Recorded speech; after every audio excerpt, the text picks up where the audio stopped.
我叫凌风，我穿越到了一个平行世界。便宜老弟是世界首富，我本来可以过上左拥右抱、豪车别墅的奢靡生活。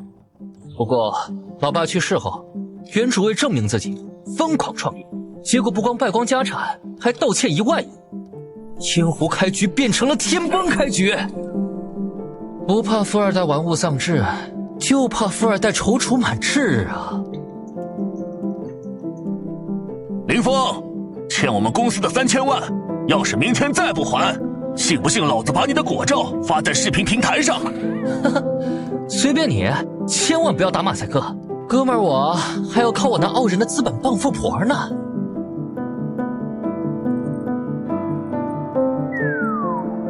这种沙雕视频也有人看。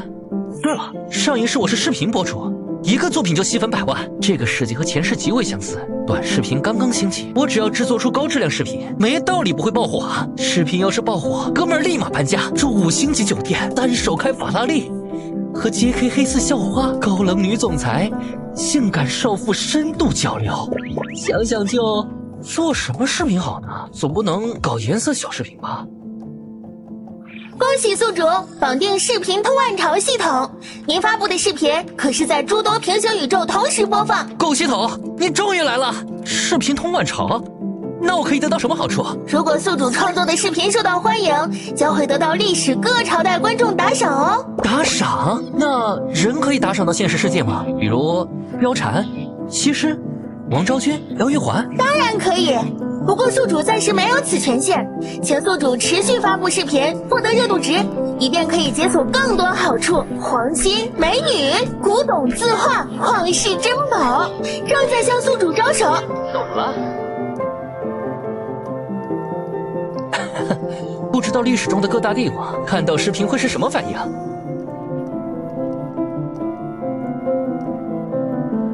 当今天下6国已平，只有北方匈奴虎视眈眈，寡人欲征兵100万，讨平匈奴，诸臣以为如何？臣附议，陛下龙威浩荡，匈奴蛮夷如何能抵挡住大秦铁骑？臣等附议。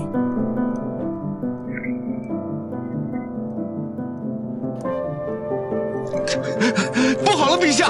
殿外雷霆震天，一道七彩神光遮天蔽日，如神仙降世啊！什么？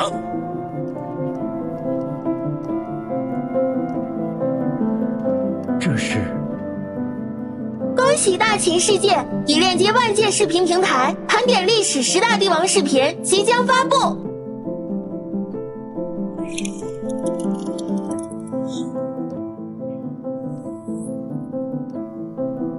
10大帝王，朕一个吕左之人，泥腿子出身的皇帝，有资格排在这个榜单上吗？陛下雄才大略，手持3尺剑，平定乱世，我看应该把您排在历史第1皇帝才对。丞相说笑了，能进榜单就不错了。陛下，臣霍去病，不辱使命。好，好，好，朕的冠军侯回来了。历史10大帝王，汉朝建立80年来，对匈奴屡战屡败，以致国威沦丧，只能一味和亲求和。是朕杀得匈奴不敢南下牧马，是朕喊出那句寇可往，我亦可往。如此丰功伟绩，这个榜单中何该有朕的名字？朕结束了100多年的南北朝对立局面，建立了强盛无比的隋朝。朕威名盖世，10大帝王中岂能没有朕的席位？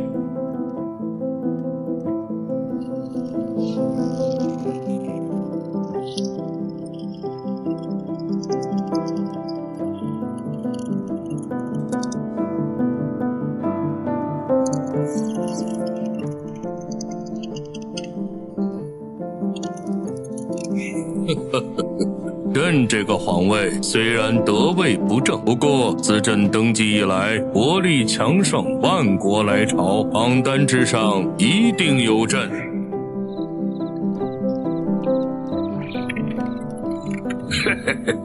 历史10大帝王，咱老朱一介布衣，从和尚做到皇帝，不奢求能在榜单上，只希望世上少些贪官污吏，让百姓过上好日子。崇巴，你覆灭元朝，使汉人时隔200年后再次成为华夏大地的主人，这等丰功伟绩，你要是没在榜单上，那才叫没天理呢。哎，咱也想啊，可咱自从建立明朝以来，杀得功臣如生，人头滚滚，也不知道后世对我老朱到底是个怎样评价。丞相，白天的动静都看到了吧？你说那个历史10大帝王的榜单中，会不会有朕的名字？陛下铁骨铮铮，迎回2圣，中兴大宋指日可待。您要是不在榜单上，那可真是天理难容。岳飞还没回来？陛下，您连发12道金牌，召岳飞班师回朝，可他却抗旨不遵，以微臣看，此人多半是有谋反之心。岳飞，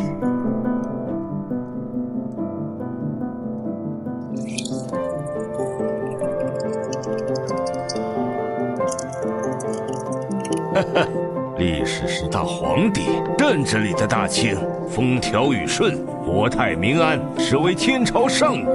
历史上哪位帝王能比得上朕？秦始皇、汉武帝，要朕说，他们不配和朕出现在同一榜单上。历史10大帝王第10位即将公布。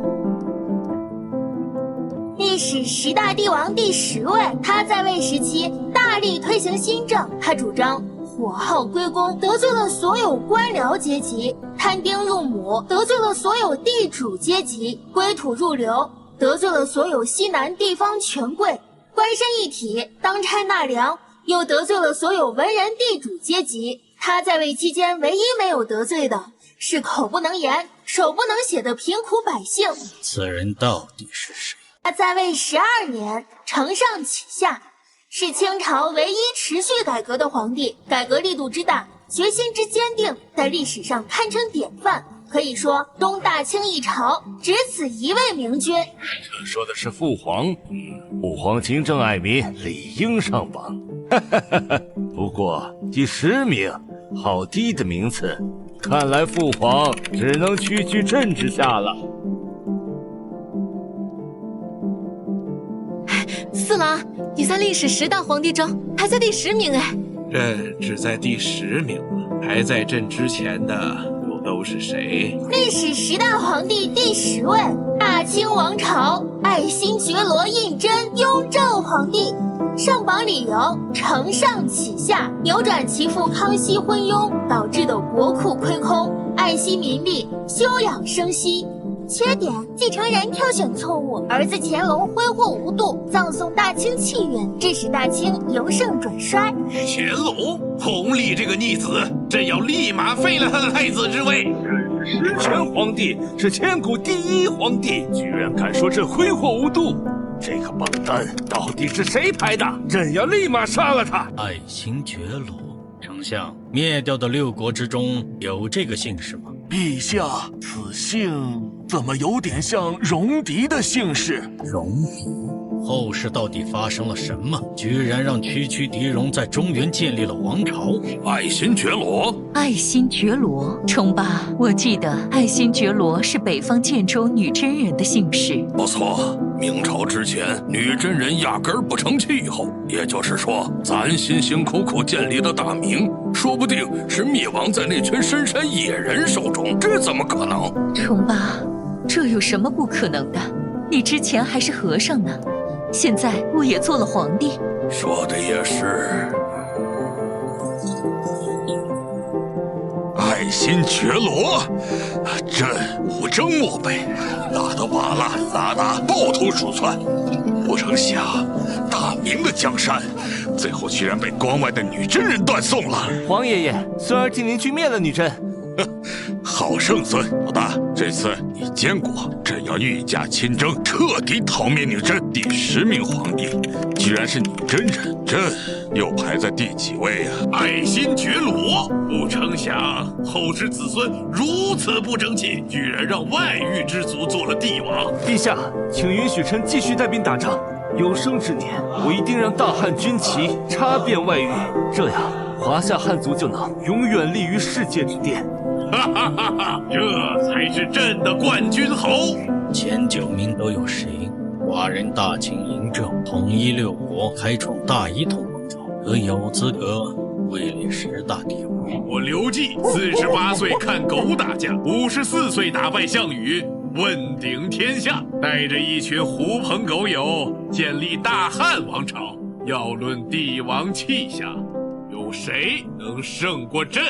朕虽杀兄戮弟，可朕一生戎马，被誉外称为天可汗。朕文治武功，何人能及？朕赵构铁骨铮铮，从不向任何人低头。10大帝王榜单上，我必将在榜。咱建立大明，为了百姓，可杀贪官污吏，更能杀功臣。咱就不信了，这榜单上还能没有朕？赵构，嘿，你算什么玩意儿？也配合这些千古帝王在一个榜单上？宿主，是否给予视频中人物神秘奖励？神秘奖励？我还能给视频中的人奖励？是的，宿主。由于您的视频关注度达到峰值，系统权限已升级，适当给予奖励，可以让您的视频更受欢迎哦。发放奖励。鉴于10大帝王在历史中的杰出贡献，视频创作者林峰决定给予10大帝王神秘奖励，诸位拭目以待。还有奖励，不知道会是什么？陛下，林先生当下盘点的是10大帝王，不知道后面会不会盘点10大武将？老夫一生征战无数，7国中我一人独灭5国。蒙家小子，真要盘点10大武将，老夫必上榜。至于你嘛，就不一定喽。吾乃西蜀霸王，吾已经攻占咸阳，暴秦已被推翻，本王即将分封天下。如此功绩，10大帝王中一定有本王的位置。我霍去病，封狼居胥，要是排10大武将，岂能没有我的名字？朕铁骨铮铮，有奖励，怎么可能少得了朕？朕修大运河，即将远征高句丽。要论历史功绩，谁能比得上朕？奖励什么的，朕不稀罕。奖励会是什么呢？10大帝王第10名，雍正皇帝光穆特赐奖励。这是神仙降世了吗？老天爷呀，您已经2年没下雨了，地里庄稼连年欠收啊，求您下点雨吧。视频创作者林峰特赐雍正王朝统治疆域3个月内风调雨顺。多谢林峰先生赐予，朕替大清百姓感谢您的大恩大德。下雨了，老天爷显灵了。今年一定会是丰收的一年呐！3个月风调雨顺，要是朕有了这个奖励，大明的百姓就不会饿殍遍野了，大明的江山也不会像现在这样名乱四起。如果有这个奖励，朕何惜一死？3个月内风调雨顺，真乃神迹。不知道寡人的奖励又是什么？林峰先生赐予本朝3个月内风调雨顺，朕也想给林峰先生回赠些本朝宝物。众爱卿说说看，林先生会喜欢什么？陛下，世上没人会不喜欢金银珠宝，进献这些，林先生一定会喜欢的。俗不可耐。林先生作为天幕的掌控者，难道会喜欢金银这般俗物？别呀，老四，哥们儿就喜欢金银珠宝。陛下要说什么宝物能代表大清特色，非瓷器莫属。对呀，朕在位期间研制的瓷器典雅大气，自然朴素，相信林先生一定会喜欢的。林先生，这是朕代表大清子民送您的一点心意，望您不要嫌弃。贡品消失了，宿主，雍正皇帝打赏的宝物是否提取？提取。要是给我一堆金子多好，瓶瓶罐罐才值多少钱？系统，这个我要是卖，能值多少钱？雍正粉彩福陶瓶价值4150万元。多少？这破瓶子值4000多万。这个呢？大黄釉粉彩陶文碗价值6245万。发财了，发财了！没想到这些玩意儿比金银珠宝更值钱。系统，这些东西你能帮我处理调换成钱吗？可以。您尾号为1417的银行卡上账108565万。您尾号为1417的银行卡上账108565万。发财啦！要这样下去，玩完1万亿指日可待啊！历史10大帝王盘点第9名，会是谁呢？历史10大帝王盘点第9名，北宋开国皇帝赵匡胤。纷纷五代乱离间，一旦云开复见天。草本百年新语录，车书万里救江山。宋赵匡胤，此人又是谁？他还有诗词赞美，为何朕没有？朕虽建立大宋，不过燕云16州还在契丹人手中，把朕排在第9位，也不是不能接受啊。哥哥才排在第9位，我赵匡胤即将发动高梁河之战，此役若胜，顺便再收复燕云16州，功绩必定在哥哥之上，这10大帝王也必将有朕一席之地。这赵匡胤姓赵，难道是赵国的余孽在后世再次建国？历史10大帝王之宋太祖赵匡胤，上榜理由：他是宋朝开国皇帝，他通过陈桥驿兵变，成功逼迫周公帝禅位，建立宋朝，并采用先南后北的战略进行统一战争，结束了自唐末5代以来的200余年的割据局面。他通过收兵权、弱化相权、分化禁军、杯酒释兵权等，加强了中央集权。这名为赵匡胤的开国皇帝结束乱世，建立大一统的宋朝，倒颇有寡人灭6国的气魄。陛下，按照功绩来看，您必定排在此人的前面。好一个赵匡胤！朕视他为左膀右臂，认他为殿前都监殿。不成想，等朕死后，他居然谋权篡位，夺了朕的大周江山。不过，赵匡胤先后灭掉荆南、后蜀等割据政权，建立大一统王朝，也算完成朕一直以来的心愿了。唐末，万国来朝的唐朝最终也会走向灭亡，而之后中原大地再次实现统一，居然会在200年之后，为何会这样？二郎，你要想开点，儿孙自有儿孙福，哪有亘古不衰的王朝？大唐之前还有汉、晋、隋呢。嘿，皇后说的是，只是10大帝王第9名已经出现，眼下只剩8位，朕刚登基，不知道能不能出现在榜单上。大唐的未来又在何方？我可不想做2代而亡的胡亥阳光。朕身为开国皇帝，居然只排在第9位，也不知前面的8位又是些什么人物啊？陛下，按道理来说，如今您春秋鼎盛，臣不应该说下面的话。不过，在下，朕的脾气你又不是不知道，但说无妨啊。陛下，如今大臣们都在议论，您为何迟迟不确立太子人选？皇二子得诏知书达理，样貌非凡，难道您对他还有何不满之处？不瞒宰相啊，朕对老二并没有看法，只是他的性子并不适合做皇帝。朕打算传位给二弟赵匡胤。陛下，请您三思啊！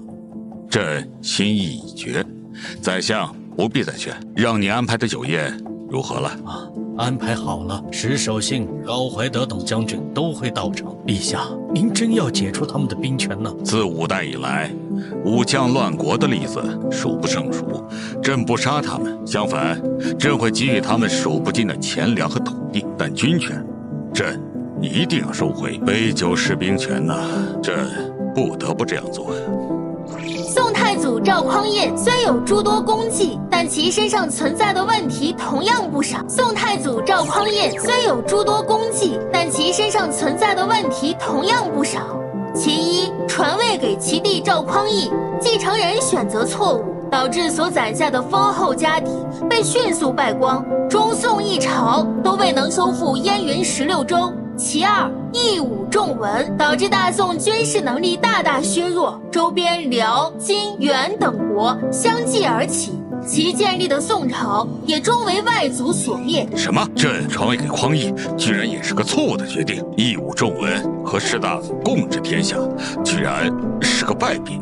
陛下，眼下这些事情还没发生，请您慎重做出选择。没错，朕要阻止这些事情的发生。传朕旨意，立皇二子德昭为太子，免除赵匡胤一切官职，发配边疆。至于酒宴，先不办了，朕要好好想想，大宋的未来该如何去走啊！陛下圣明。好你个林峰，居然敢污蔑朕！大宋有朕，必将有更美好的未来。总体而言，大宋开国皇帝赵匡胤人功远远大于过，排在10大帝王第9位，实至名归，特此发下奖励。请宋太祖接下奖励，此为王霸之器，拥有此物者，可使武将臣服，文臣归心。自唐末200年来，中原大地战乱不止，人心涣散，武将喊出天子兵强马壮者当为之，宁有种乎？文臣则君臣之心难聚，心口不一。拥有此物者，君王化身雄主，君臣一心共抗异族，燕云16州何愁不能收复？中原大地怎会让外族入侵？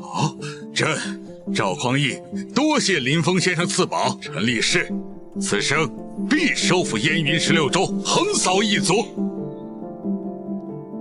参见陛下，众爱卿免礼。本想免了众位老兄弟的军权，但林先生告知了朕，义务重文行不通。以往对北方辽国的求和赔款退缩，从现在开始，攻守一行了。寇可往，我亦可往。众位别有胆量，随朕出征，收复燕云16州。愿意。我那可爱的老祖宗呢？王霸之气。那是什么玩意？等铁骨铮铮的朕上榜后，定要让林先生奖励朕3个月的风调雨顺。陛下作为中兴之君，必将超越开国皇帝宋太祖，位列榜单前列。赵构，等我以后有空还10大废物皇帝，必有你一席之地。你算什么废物东西？还想当10大帝王？还有赵匡胤、高粱和车神，也想进榜单？想屁吃呢！唉，朕要是有这王霸之气，也不会让曹贼如此欺辱。陛下慎言，如今宫内到处都是丞相眼线。朕作为仁厚之君，就缺少此王霸之气，优柔寡断之下，才导致了西夏的崛起。丞相，朕愧对老祖宗。陛下，臣相信您的评价绝不亚于太祖。但愿吧。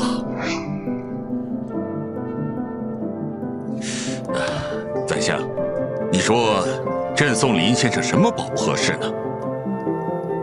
陛下，平常俗物林先生自然看不上。臣听闻王羲之的《兰亭集序》在您手中。宰相啊，你明知《兰亭集序》朕爱不释手，却偏偏这时提起，真是让朕作难了。陛下自行决断。罢了，因为林先生，朕才有北伐收复燕云16州的勇气，也是林先生，朕在继承人义务重文的问题上没犯错误。大宋国运全赖林先生扭转乾坤，区区书圣真迹又算得了什么？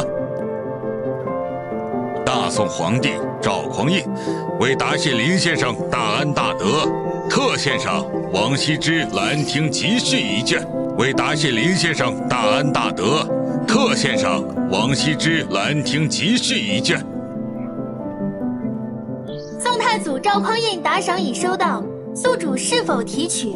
提取，我看看赵大送我个啥？王羲之《兰亭集序》，不会是假的吧？宿主，真迹无疑。按照网上的介绍，《兰亭集序》真迹由王羲之7世孙传给弟子，后到了唐太宗手中。唐太宗命人临摹后，将真迹带入棺椁中作为陪葬品，又怎么出现在赵大手中？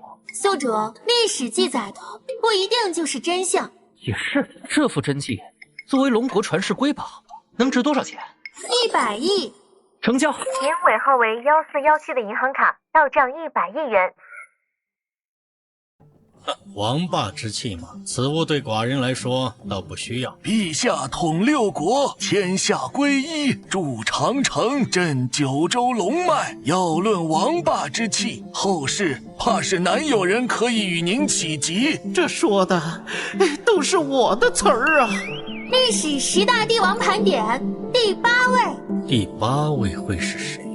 历史10大帝王第8位，唐朝第3位皇帝高宗李治。唐朝，也不知这个朝代距寡人的秦朝过去了多少年。羽盖飞天汉，凤驾岳层峦，巨叹3秋祖，共叙一宵欢。唐高宗李治作为被后世黑得最惨的一位皇帝，他的功绩丝毫不亚于其父太宗李世民。他在位期间，人口暴增，国力强盛，武德充沛，政治清明，史称永徽盛世。李治，朕刚登基不久，啥时候有个叫李治的孩子了？好你个二郎，不想你会如此狠心，居然废了城前的太子之位。等下，容朕缓缓。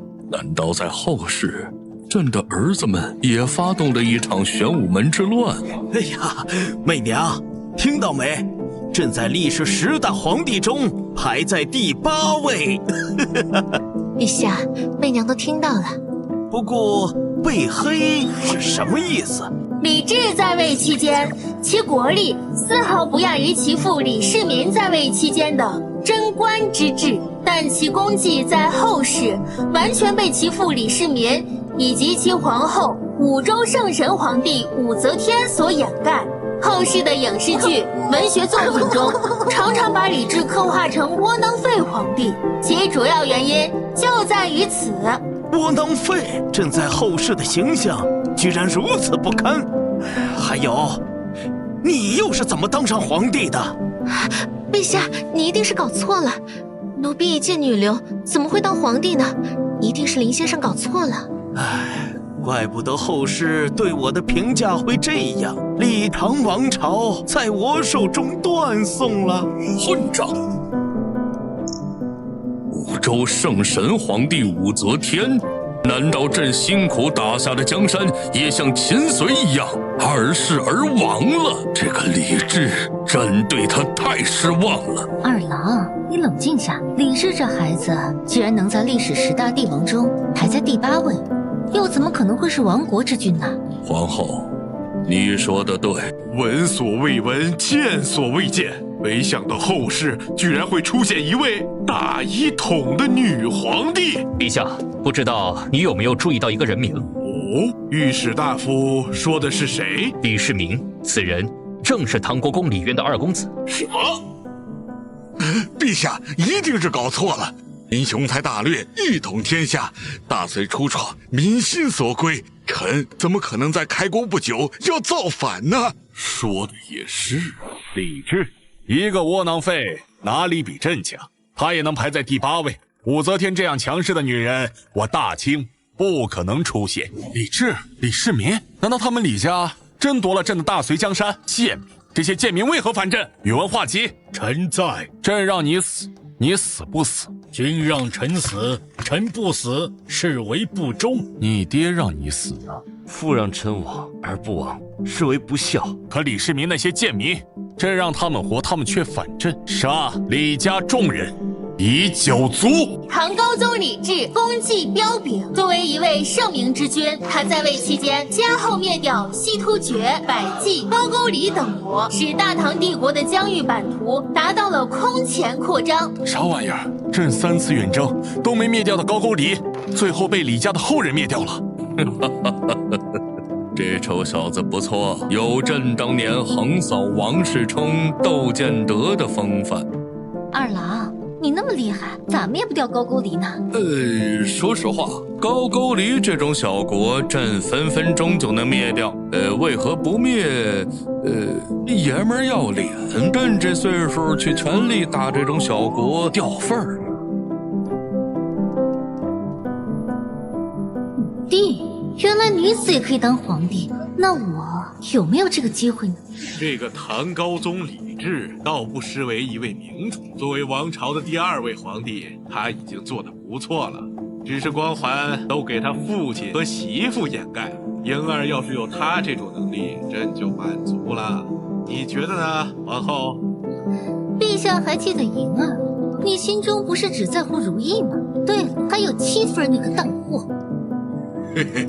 历史盘点10大帝王，第8名唐高宗李治。上榜理由：纵观唐高宗一生，他在治理国家方面获得了诸多辉煌的成绩。不过，由于晚年病重，纵容武则天摄政专权，导致其形象在后世名声不显。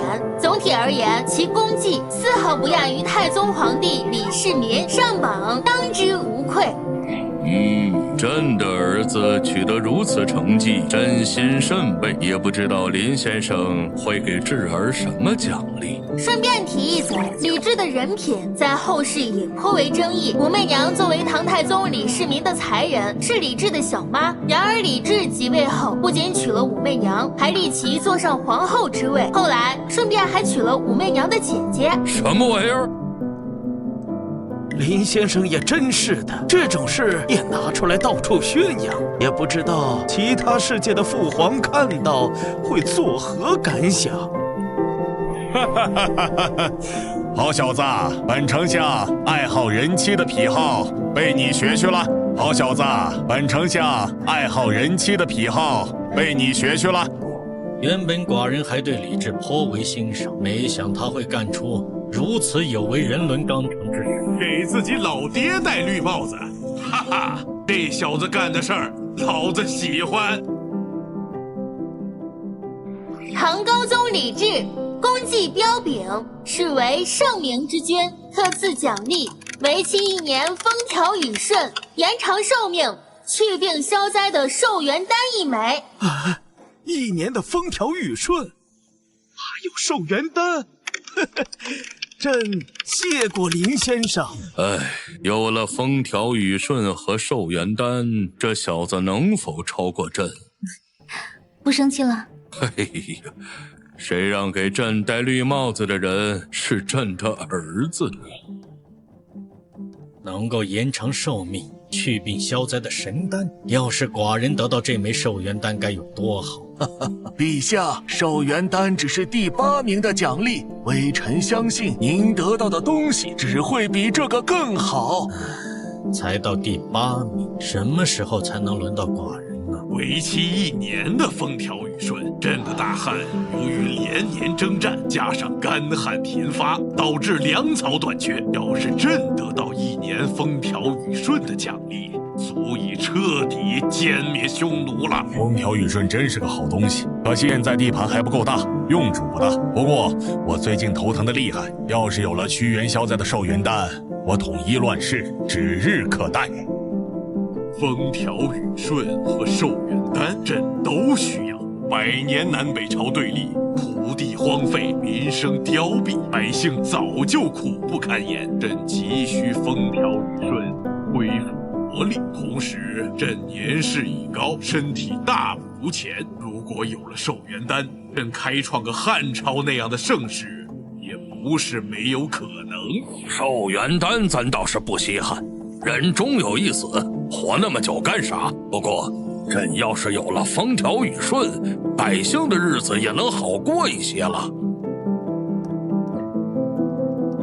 趁着国内风调雨顺，国力强盛，朕决定出征吐蕃。诸位大臣，以为如何呀？出征！第7名的视频已经制作好了，也不知道朱元璋看到会是什么反应。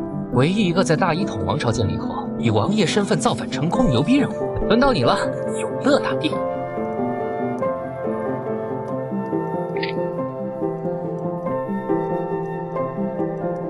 神迹降世了！皇帝万岁！林峰先生万岁！感谢林先生，朕一定励精图治，争取在位期间功绩超越父皇，超越汉武。唉，朕该回敬林先生什么礼物好呢？和氏璧，对，这种绝世美玉，林先生一定会喜欢。林先生，朕决定将此物进献给您。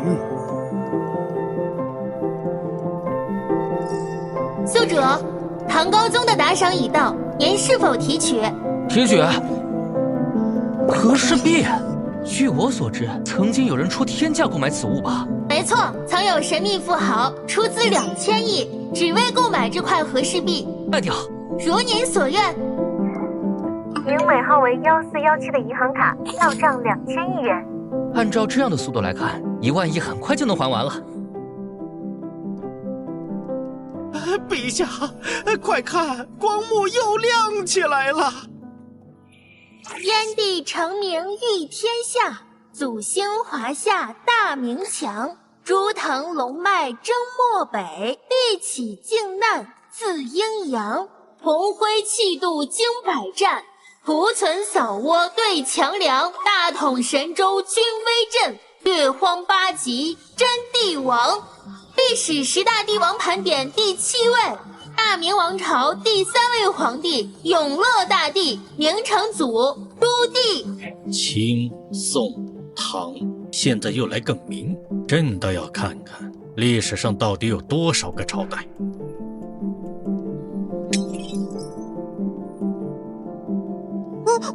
王爷爷，发生了什么？老四，这小子怎么当上皇帝的？老四是大明王朝第3代皇帝。幺儿，你有儿子不传，把皇位传给老四了。不过儿臣又不傻，怎么会做这等蠢事呢？老四我清楚，打仗是一把好手，毕竟在军中磨练过。可让他当皇帝，有那个本事吗？彪儿体弱多病，难道说，可就算彪儿不在了，咱只会立允文为储君。可不管怎么说，也轮不到他朱棣吧？这臭小子在咱死后到底做了什么？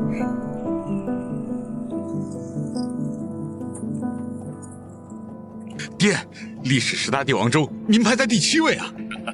也不知道前6位都是谁啊？不孝子朱棣谋权篡位，你算什么历史10大帝王？方孝孺，你就不怕朕诛你9族吗？诛我10族，我也要说，朱棣，你一定会遗臭万年。爹，这儒生拖出去杀了得了。慢着，先留下这厮，让他看看朕是如何在历史10大帝王中排第7的。让他看看朕是如何在历史10大帝王中排第7的。若大哥在，我不会反，我依然是大哥的四弟，大明永远的燕王朱棣。父皇允文软弱，他当了皇帝，终将会毁了大明基业。我会向你证明，大明在我手中只会越发鼎盛。把老四给咱找来，朕要亲自问问，他有什么本事能做大明皇帝。历历史10大帝王盘点第7位，明朝明成祖朱棣，九长歌，莫长叹，率尔万邦赴江山。他虽得天道而登临大宝，却又失人道而罪不可赦。只因当朝天子一纸削藩令，他便率800骑兵，以清君侧名义向九五之尊侄子朱允文兴兵开战。传本王旨意，今日发兵，奉天靖难。混账！这个老四，在朕死后，他居然真的造反了。父皇消消气，四弟造反，兴许有什么难言之隐？他能有什么难言之隐？无非是允文想要削藩。他这个当死书的，怕手中权力不复存在，干脆来个起兵造反。朱棣，他以藩王之身入主大魏，面对史笔如铁的谩骂，将国之重臣连诛10族，以人屠之师五征漠北，将大明国库打个精光，也要彻底击贼寇于北境，复大明之正统。哎，穷兵黩武，咱就说他只适合带兵打仗，哪儿会治理国家？咱好不容易攒下的家底儿都被这货败光了。朱大臣10族，太残忍了。哎，四弟啊四弟，就算林先生把你排在历史帝王第7位，恐怕后世对你的评价也不会高。这个朱棣野心勃勃，武力丰沛，竟然夺了侄子的皇位。不过，作为帝王，他只顾打仗，在治理国家上应该是不太善于。陛下，这位朱棣，林先生把他排在第7位，是不是过于高了？兴许此人还有什么过人的功绩没有播放，接着往下看。是。朕为了击败匈奴，连年征战，害得国内民生凋敝。不曾想后世还有个同朕一样的人物。陛下，要说功绩，这朱棣肯定没您大。毕竟在您的支持下，臣可是完成了封狼居胥的壮举。万君侯说的不错，封狼居胥这样的功绩，在后世应该没有人可以做到。朕为了皇位杀兄弑弟，原本还担心史书上没有人比朕做得更过分了，没有想到后世还有人才，居然以藩王身份夺侄子江山，最终还让他成功了。三郎，这位明朝皇帝不看人品，单论功绩，完全比不上智儿，为何排名却在智儿之上？朕也心存疑虑，这人也不是开国皇帝啊。我要让你们随我一起马踏连营，我要让你们随我一起血战沙场，让我们的子孙不用再受战乱之苦。将士们，随我冲上！朱棣，他虽得位不正，但绝对称得上一位好皇帝。其一生励精图治，率3军跨长城而五征漠北，只为以身为大明千古流芳，以魂佑江山，终归汉土。不怕敌军誓不回转。龙道前压，天子亲征。身为皇帝，他每战必御驾亲征，是以君王死社稷之决心，树3军将士之榜样，最终实现5人最高荣誉封狼居胥，旷绝古今，只此一人。终于知道他为何排在第7了。此人一腔英雄气，单论武功，寡人不及也。小子，这下知道人外有人，天外有天了吧？臣也没想到此人会如此勇武，身为帝王却实现了封狼居胥，怪不得林先生会把此人排在第7位。朕虽然在秦王时期数破敌军，可是和这位朱棣比起来，还是稍显不足啊。大郎，他虽然雄才大略，可是作为皇帝，光有勇武是不够的，在文治层面上讲，他还是比不上你。这小子，朕知道他勇武，没想到他会如此勇武。难道朕在皇位选择上没有考虑他，是个错误的决定？父皇，儿臣承认，在武略上老四是比我强，可是评价一位皇帝的好坏，文治武功要综合衡量。儿臣自信，在文治上他绝对比不上我。幺儿说的在理，俺之所以选择你继承皇位，也有这方面的考量。如今江山稳固，身为咱的继任者，不需要多么雄才大略，守城就可以了。明成祖朱棣不仅雄才大略，在文治上同样有不凡成就。他即位后励精图治，发展经济，倡导文教，使得天下大治，国富民强。因年好永乐，后世称这一时期为永乐盛世。史学家盛誉其远迈汉唐。在文化上，他命人编撰《永乐大典》，此书被世界公认为中华第一部百科全书，为继承弘扬华夏文化做出不朽贡献。在制度上，明成祖对太祖朱元璋留下的政策做出相应调整，完善了明朝文官制度。在影响力上，他派郑和七下西洋，致使万国朝拜纳贡，声望远超唐宋。当然，朱棣同样有不足之处，他曾对后世评价产生自我怀疑，对朱家子孙望而不安，对江山社稷流连忘返，却从未对贼寇马刀让步偏安。但总体而言，他文治武功俱佳，排在历史10大帝王第7名，当之无愧。历史10大帝王盘点第7位，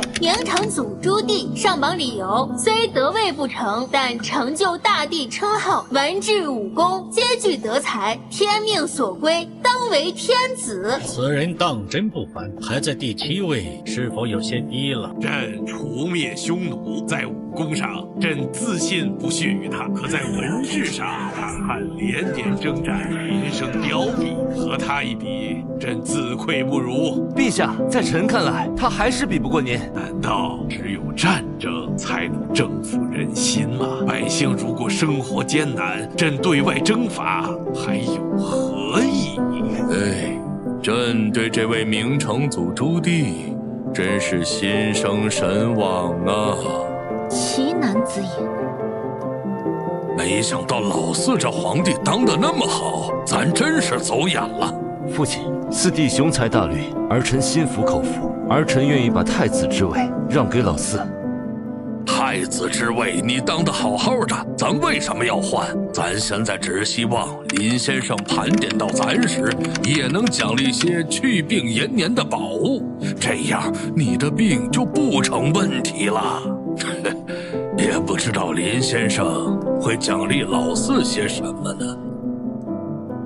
这便是朕谋权篡位后一生取得的成就吗？父皇，没想到在后世您的成就会那么高。视频中也没说父皇最后把位置传给了谁，难道是我？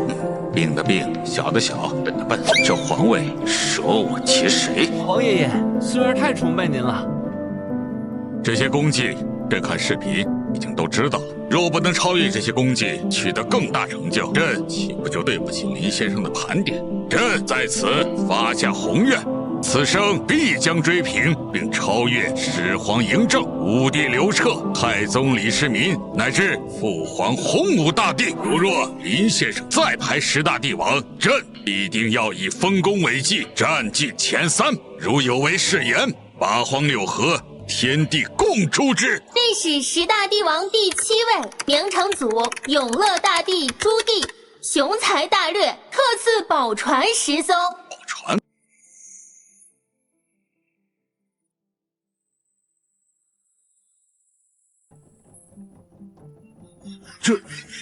这就是林先生口中的宝船？如此巨大的宝船，真是前所未见。要是有了这艘船，寡人派方士徐福前往蓬莱仙岛找寻那长生不死药，岂不就更轻松了？啊，这玩意儿比朕的皇宫都大，林先生管这叫船？开什么玩笑？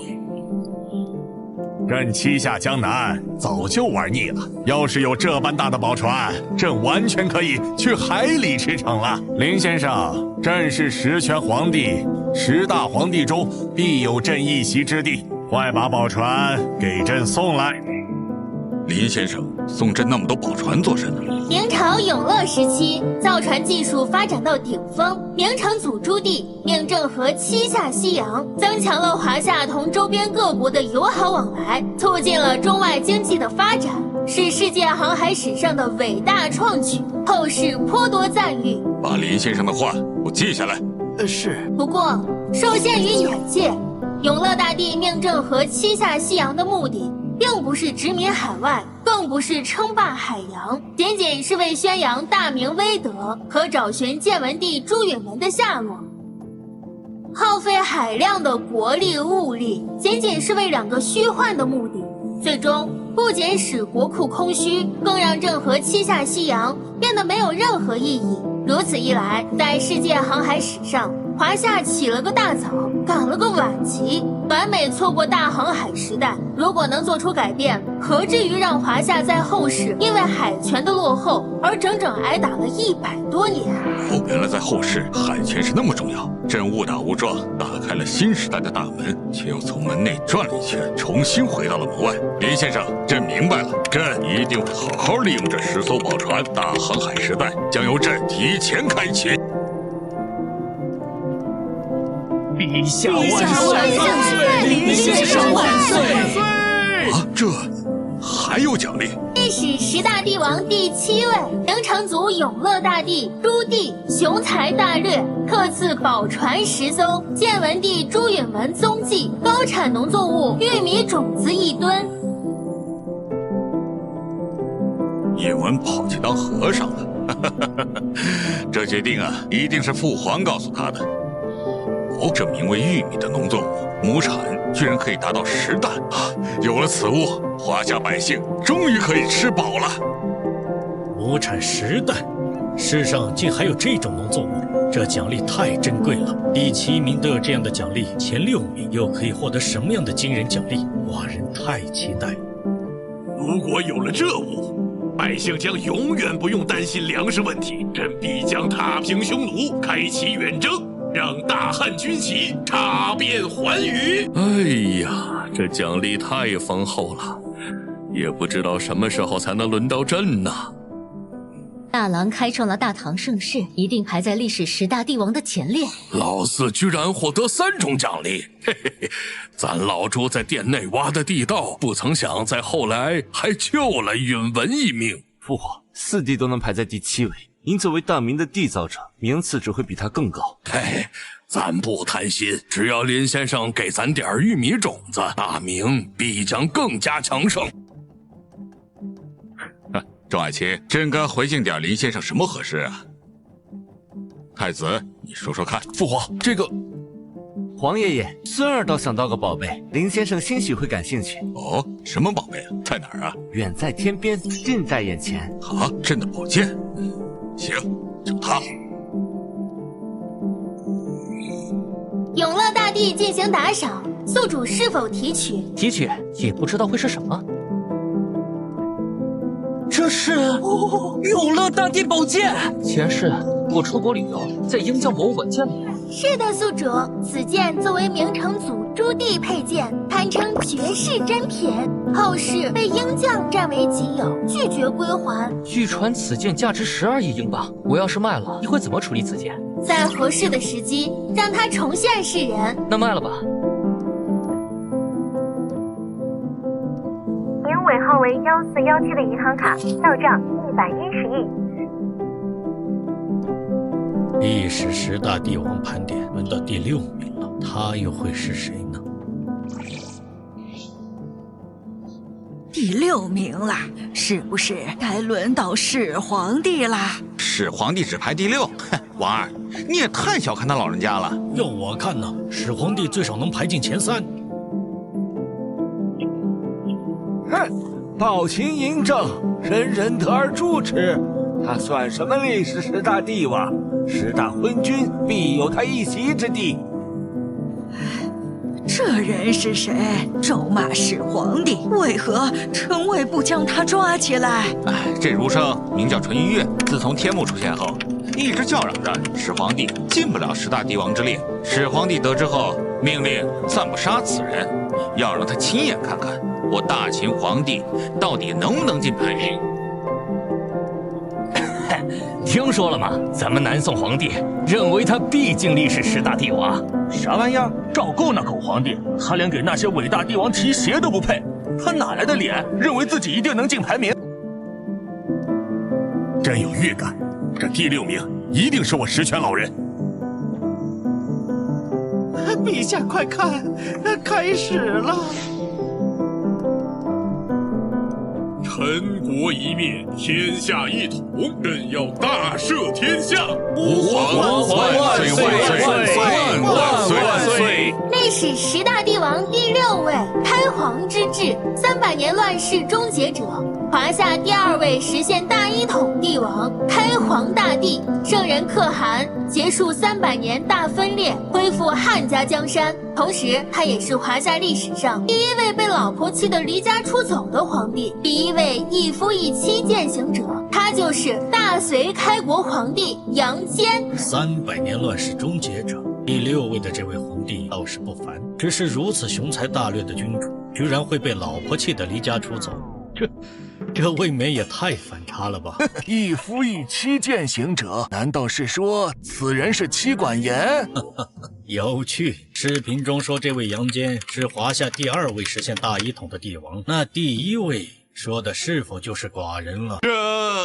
这杨坚可够悲催的，身为一个开国皇帝，却被一个女人管得服服帖帖的，实在可笑。不知道这位奇女子是谁，连开国皇帝都可以管住。杨坚，他何德何能？可是排第6，朕的智儿哪一点比他差了？陛下，杨坚再怎么说也是隋朝的开国皇帝，排在第6，臣妾倒认为没什么不妥。古来得天下之义者，未有如杨坚者，轻松夺了自己外孙的皇位，如同平白捡了个开国皇帝做，这有什么了不得的？陛下，杨坚在位期间勤政爱民，首创科举制度，虽有惧内的缺点，可作为皇帝，他也算合格了。勤政，哼，是因为他自知夺了孤儿寡母的天下，怕手下人造反，因此事事亲力亲为。至于科举，只是他打击关陇贵族的手段罢了。最主要的是，他识人不明，选了杨广当太子，隋朝20而亡，归根究底，他也脱不了干系。就这货也能排在第6，哼，我看林先生一定是搞错了。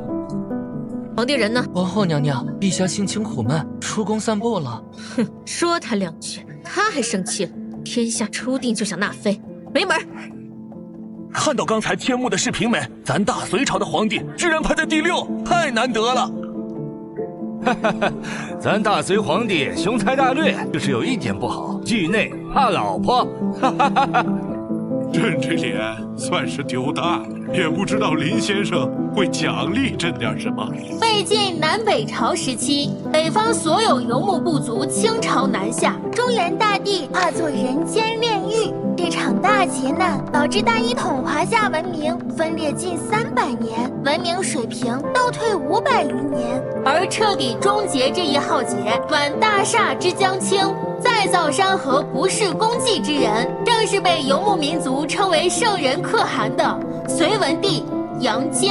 寡人本以为实现华夏一统，后世百姓定能安居乐业，不曾想小小的北方胡族居然将中原的华夏百姓屠戮一空，他们怎么敢？匈奴，还有那群北方游牧民族，看来朕杀的还是不够多，不够狠。万军侯，臣在。如果林先生赏下奖励，等大汉国力充盈后，可愿再来一次封狼居胥？臣领命。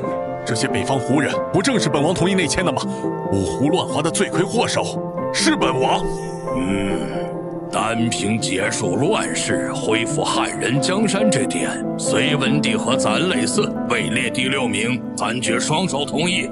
朕承认杨坚在结束分裂、统一全国这方面确实做得不错，不过其他方面他就没啥过人之处了。第6名还不是朕？难道朕可以进前5？好期待呀！隋文帝杨坚，在文治方面的功绩同样毫不逊色。他首次确立3省6部制，使中央各部门分工明确，互相制衡，奠定了中国古代官僚制的基本框架。他开创科举制度，废除魏晋以来的9品一中政治，打破氏族垄断，推动平民参与国家建设。只可惜，科举制度作为当时世界上最先进的选人制度，到了明朝，在洪武皇帝朱元璋的干涉下，走向了歧途。科举取士应该就是通过考试选拔人才吧？这种制度在我大秦是否适用？记下来。是，陛下。咱让科举制度走向了歧途，咱做错了什么？难道是因为八股文，还是考试内容为程朱理学？不想朕这2个改革措施在后世会产生这么深远的影响。总之，作为历史上最被忽略的帝王，隋文帝杨坚功绩卓著。他统一南北朝，结束了长达数百年的分裂格局，有再造华夏之功。他改革首创的3省6部制科举制度，对后世产生深远影响。尽管杨坚在晚年存在猜忌、识人不明、听信谗言等，在一众儿子中选择了杨广即位，最终导致了隋朝2世而亡，但其功绩足以跻身千古一帝行列。历史10大帝王盘点，第6位大隋王朝隋文帝杨坚，上榜理由：终结乱世，再造华夏之功。作为历史上第2位实现大一统的帝王，上榜当之无愧。那么强大的帝国，2世就亡了。寡人有公子扶苏，大秦有他，绝对不会2世而亡。陛下说的不错，大秦有公子扶苏，一定会传承万年的。这燕人和胡亥关系要好，大夸起扶苏了。勇大，等朕死后，大魏的江山就靠你和曹爽了。有你在，朕相信隋朝2世而亡不会发生在大魏。臣定不负重托。说起来，大唐的3省6部还有科举制度，确实都是沿袭隋朝。在这点上，朕不否认杨坚的功绩。陛下，刚才不是还对杨坚有意见吗？怎么态度突然变了？通过林先生的视频，朕发现是自己狭隘了。杨坚终结乱世，恢复华夏，在文治上成绩同样斐然。如果不是他选了杨广当太子，朕怕是没有机会开创大唐盛世。在某种角度上，朕应该感谢他。林先生真会开玩笑。朕开挖大运河，如今即将攻灭高句丽，朕的功绩只会比父皇更高。大隋怎么可能在我手中灭亡？父皇，儿臣上位的手段虽然不干净，但是只要是雄才大略的君主，又有几个上位是干净的？父皇，朕一定要让大隋成为历史上最强大的帝国。父皇都能排在第6，朕必定在前5。咱隋朝2世而亡，不可能吧？啥玩意儿？广儿最终继承了大统，大隋2世而亡了。朕明明立的太子是永儿，广儿咋当上皇帝的？父皇，儿臣现在是太子，可是后来你还是把皇位传给了二弟，大隋2世而亡，这就是你们让我继位的报应。永儿，你怎么可以这样说你父皇？如何呢？又能怎？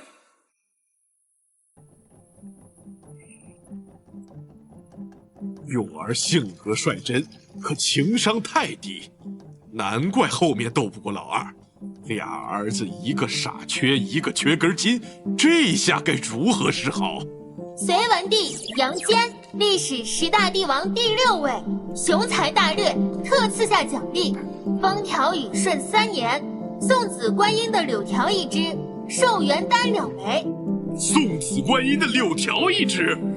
使用送子观音的柳条1支，可以生下一名天资聪慧、具备帝王之资，可以带领大隋走向璀璨未来的中兴之主。太好了，朕对俩儿子都十分失望。林先生直接给朕送来一名天生的帝王孩子，王后还等什么？咱们赶紧去造人吧！啥意思？林先生还能送儿子？我还想当上皇帝后开挖大运河呢，这下应该没机会。寿元丹和风调雨顺，林先生都赏赐过。送子观音的柳条倒是第一次见，这是直接给隋朝送了一个忠心的帝王啊！陛下，臣斗胆，您觉得这3样哪个更好？先排除柳条，寡人有扶苏，他虽有些许仁慈，不过加以锻炼，未来成为一位合格的帝王问题不大。风调雨顺和寿元丹，寡人还是会选择寿元丹。张兄，你审审真吧，可惜本城下没有柳条，要不然我绝对给你整个兄弟出来。丞相说笑了。柳条对朕的作用倒是不大，我孙仲谋有浩儿，雄姿英发，有成为千古帝王的潜力，绝对能帮朕完成一统三国的梦想。朕想起有个东西，林先生绝对没见过。宿主，隋文帝杨坚进行打赏，是否提取物品？提取。这老家伙会送我个啥玩意儿？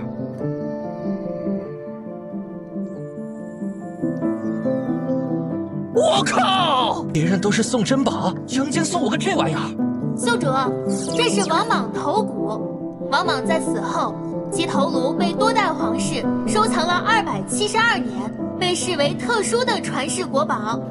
我只想知道能卖钱吗？当然，王莽疑似穿越者，这枚头骨在异世界价值连城。那就卖。您尾号为1417的银行卡到账2000亿。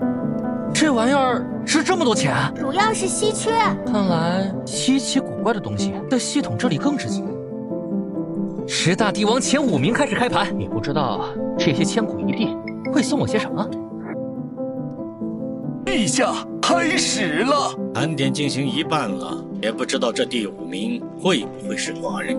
历史10大帝王盘点第5位，他是华夏历史上首位以布衣之身开创王朝的帝王，他终结始皇建立的大秦帝国，建立起横压历史的伟大王朝。他是第一个御驾亲征而统一天下的皇帝，他是第一位以孝道治理天下的皇帝。他开创的大汉王朝直接定义了汉民族的诞生，同时他建立的汉朝历经400余年，是封建王朝中统治时间最长的王朝。他就是400年大汉基业开创者，大汉开国皇帝汉高祖刘邦。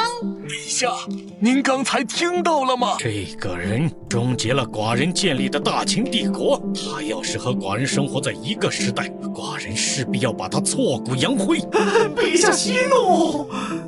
寡人倒要看看终结了大秦帝国的这位刘邦到底有多伟大。大哥，终于到你了。什么大哥？我杨侯给你说了多少遍了？上朝时要称职务。我刘邦才排在第5位，低了。陛下，你认为你应该排第几？始皇帝建立的秦朝都是老子命，我当然要排第1。大哥霸气。宠爸，刘邦只排在第5，你一点儿也不紧张吗？汉高祖和咱一样是布衣出身，确实不凡。不过咱有信心排在他前面。吹牛！不信你等着看吧，咱只是好奇，前4位除了咱，都还会有谁？他刘邦一个乡下小瘪三，有什么资格排进前5？朕十全老人康乾盛世就是朕的功劳，朕相信林先生只要不瞎，一定会把朕排进前3。刘邦区区一介平民，若寡人所料不差，他之所以造反成功推翻大秦，定是几百年后的大秦帝国以用木笔，君王昏聩，民乱四起，才会给刘邦这种人所趁之机。陛下说的是，当下大秦强盛，给那些小民100个胆子，他们也不敢造反。小人刘邦，暴秦明明是本王推翻的，他凭什么进历史帝王前5？前段时间在鸿门设宴，臣就见刘邦此人，泰山崩于前而色不变，麋鹿行于左而目不顺，真龙已成，龙象尽显。朕当时就极力劝说楚王杀掉此人，陛下不听啊。本王倒是好奇啊，吾以得天下，上贤之士不下100万，况且刘邦已被本王发了川蜀，如此情况下，他又是如何打败我，一统天下的？大王往下看就知道了。纵观华夏历史，刘邦的崛起无疑是令人惊叹的传奇。从一个被视为流氓的小人物，到开创大汉江山的帝王，他仅用了7年时间。从屡战屡败到敢打必胜，从屈于人下到睥睨天下，刘邦的帝王之路走得异常艰难。7年，亚父可知道，如今是刘邦造反的第几年呢？2年，也就是说，5年后刘邦就会出蜀入关，打败本王。不错，入关之后，本王分封天下，刘邦从一个亭长被吾封为汉王。他还有什么不满意的？大王错就错在起义成功后推行分封之政，这才给了刘邦这等人可乘之机。在本王心中，分封才能稳定天下，安抚人心。难道这样做本身就是错误的？7年就让人推翻了大秦帝国，100年后的子孙太让寡人失望了。陛下，后代子孙当然无法和扶苏、胡亥这些公子相比。魏国公，朕自信比刘邦这个泥腿子强上不少。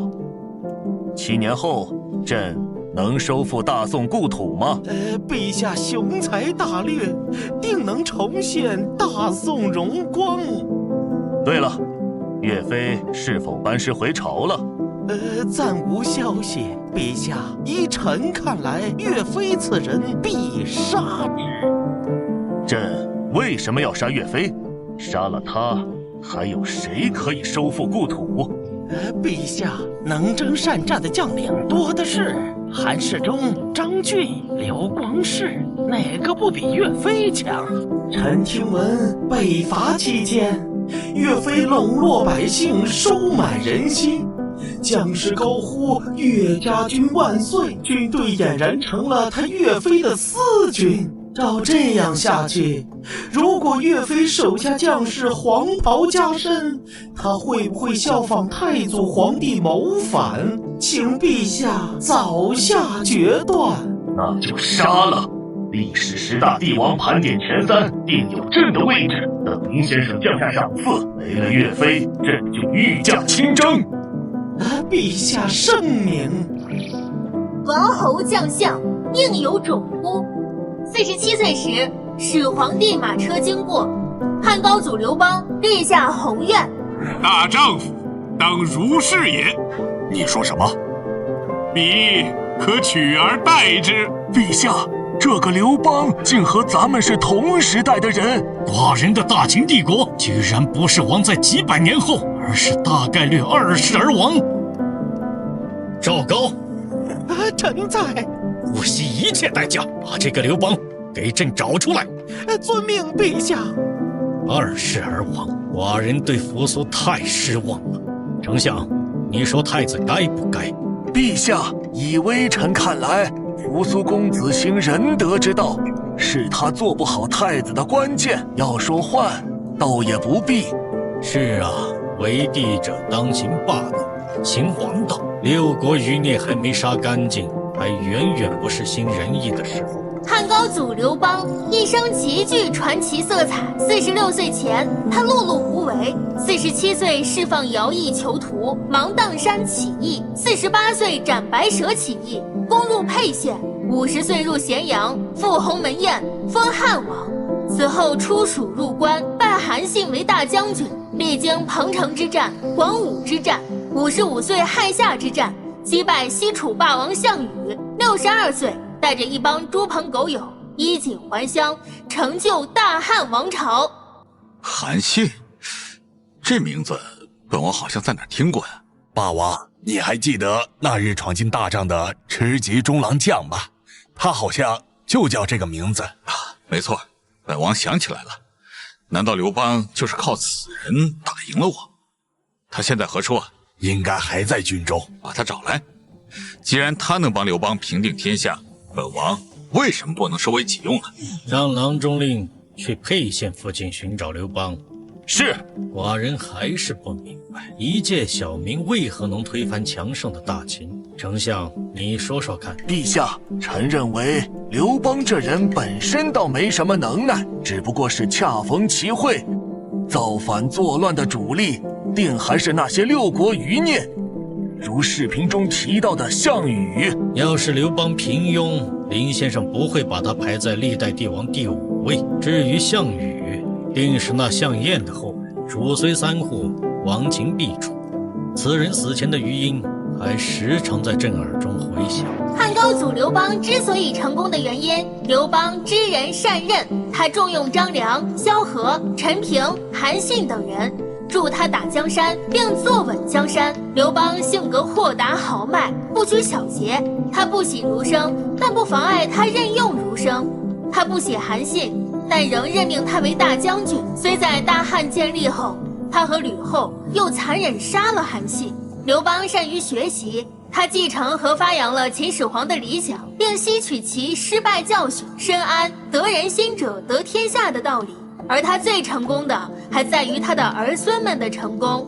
文景两帝，武帝刘彻，光武帝刘秀。快记下来，本王就不信了。学习了他的优点后，本王还打不过这泥腿子。是寡人的失败教训。丞相，天下初定，人心不稳，各国余孽皆藏在暗处，虎视眈眈。命人暂缓修建长城、骊山墓、阿房宫，减少宗派徭役，轻薄赋税。这个刘邦不是深谙得人心者得天下吗？寡人要向他学一学。陛下圣明。把萧何、张良、陈平、韩信都给寡人找出来，寡人也要知人善任，不给刘邦这小子可乘之机。是。至于性格，寡人还不够豁达豪迈，不拘小节吗？陛下若是行事能少点杀性就更好了。寡人懂你的意思，焚书坑儒这种事，寡人以后少做就是了。陛下圣明。把萧何、张良、陈平、韩信都给寡人找出来，寡人也要知人善任，不给刘邦这小子可乘之机。是。至于性格，寡人还不够豁达豪迈，不拘小节吗？陛下若是行事能少点杀性就更好了。寡人懂你的意思，焚书坑儒这种事，寡人以后少做就是了。陛下圣明。分60支余烈打下的大秦帝国，寡人可不想就这样被人轻松地摘了头子。陛下，你准备什么时候杀了我？这太尴尬了。老韩啊，世人难免有糊涂的时候。既然朕在历史上评价那么高，朕决定不杀你就是了，免得后人说朕凉薄，乱杀功臣。那么多老兄弟都看着呢，朕绝不反悔。还不快谢过陛下！兄弟们，你们说林先生会给朕什么奖励？陛下位列历代帝王第5位，奖励必然丰厚。朕倒是没啥想法，如果林先生赏给朕几个后世倾国倾城的美人，朕必对他感恩戴德。哈哈哈！咱开局一个碗，打下大明江山，遍寻历史上诸多帝王，在比惨上也就汉高祖刘邦和朕媲美。严格说起来，也就只有我俩才算得上是白手起家。冲爸，你说这历史10大帝王前5名的奖励跟前面会有什么不同？能排进前5的，又有哪位不是千古一帝？又有哪位不是对华夏做出杰出贡献的人物？林先生必不会吝啬奖励。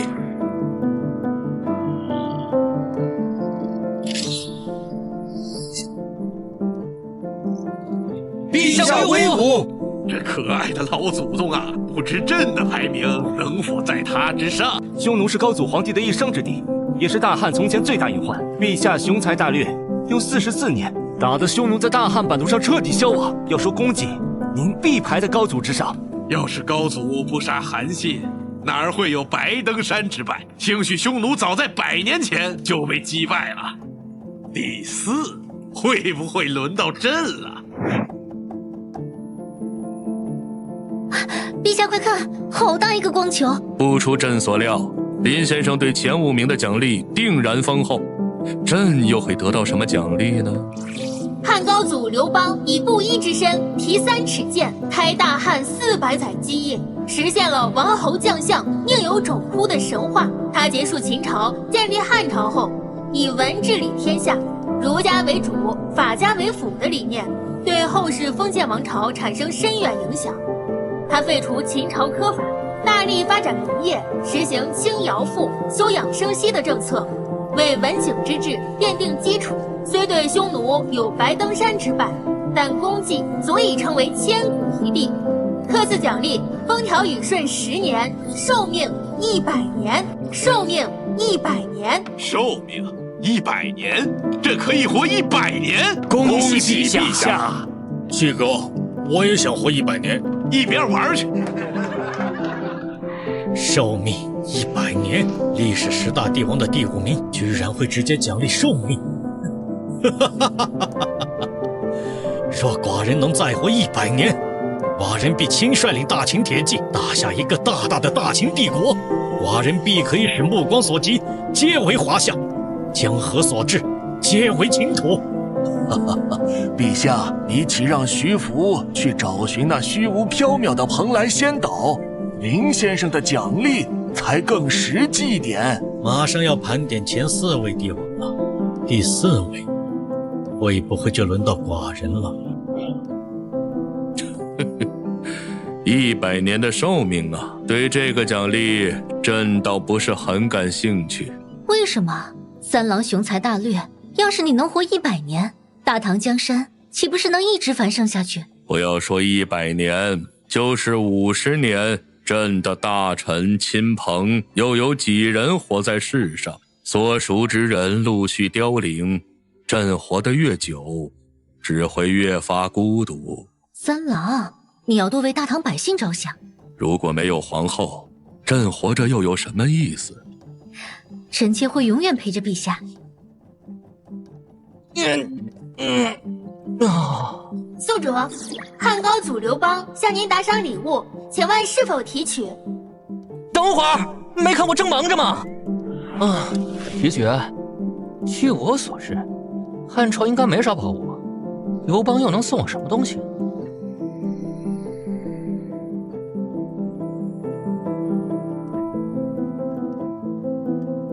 一把汉代剑，哥们儿好歹送刘邦100年寿命，他就给我个这玩意儿。宿主，此为刘邦斩白蛇剑，传说中的华夏镇国神器。其他平行世界正好有卖家出价5000亿收购。你说多少？5000亿？买这个？既然是华夏镇国神器，我不卖。宿主真的不卖？卖也行，不过得加钱。5001亿，成交。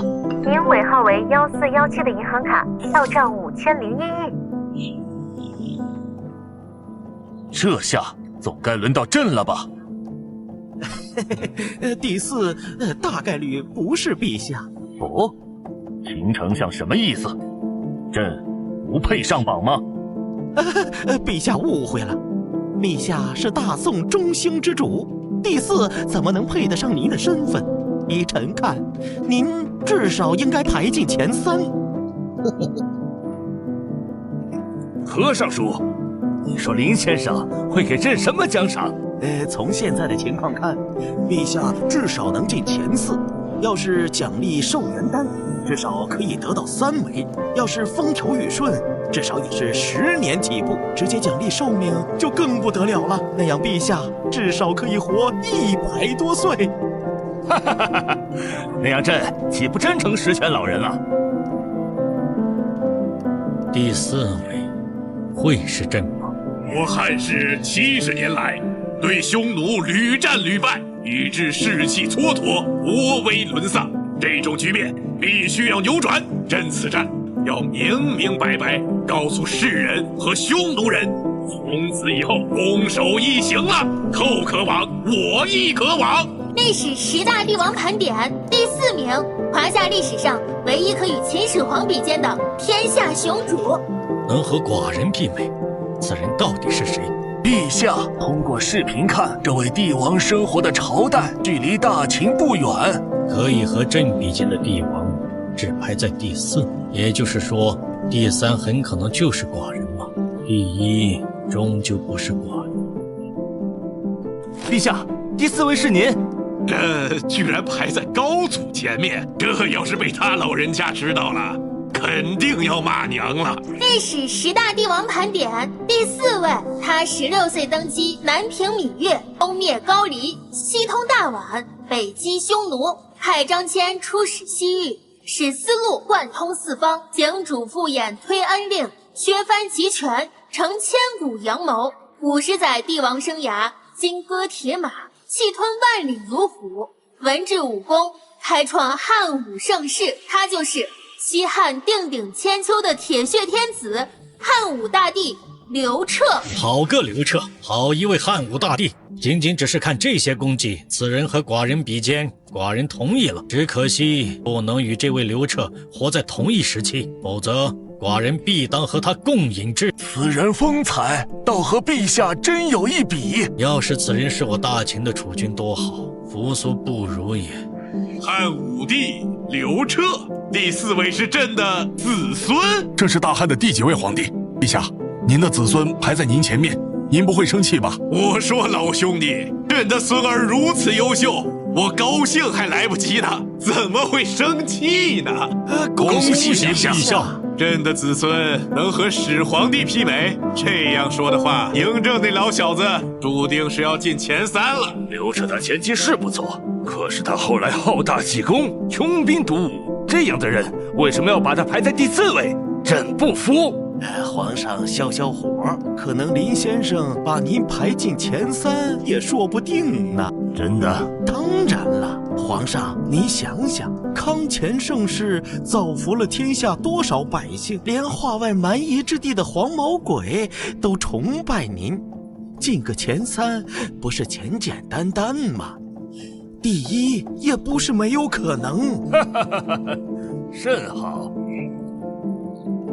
汉武帝排第4，林先生倒真看得起咱。秦始皇我肯定没法比，咱和李世民到底谁是第2，谁又是第3？我说重八，唐太宗李世民，人家可是天可汗，你能和他比？前10有没有你还不一定呢。副头人家懂个啥？咱怎么就比不上他李世民？唉。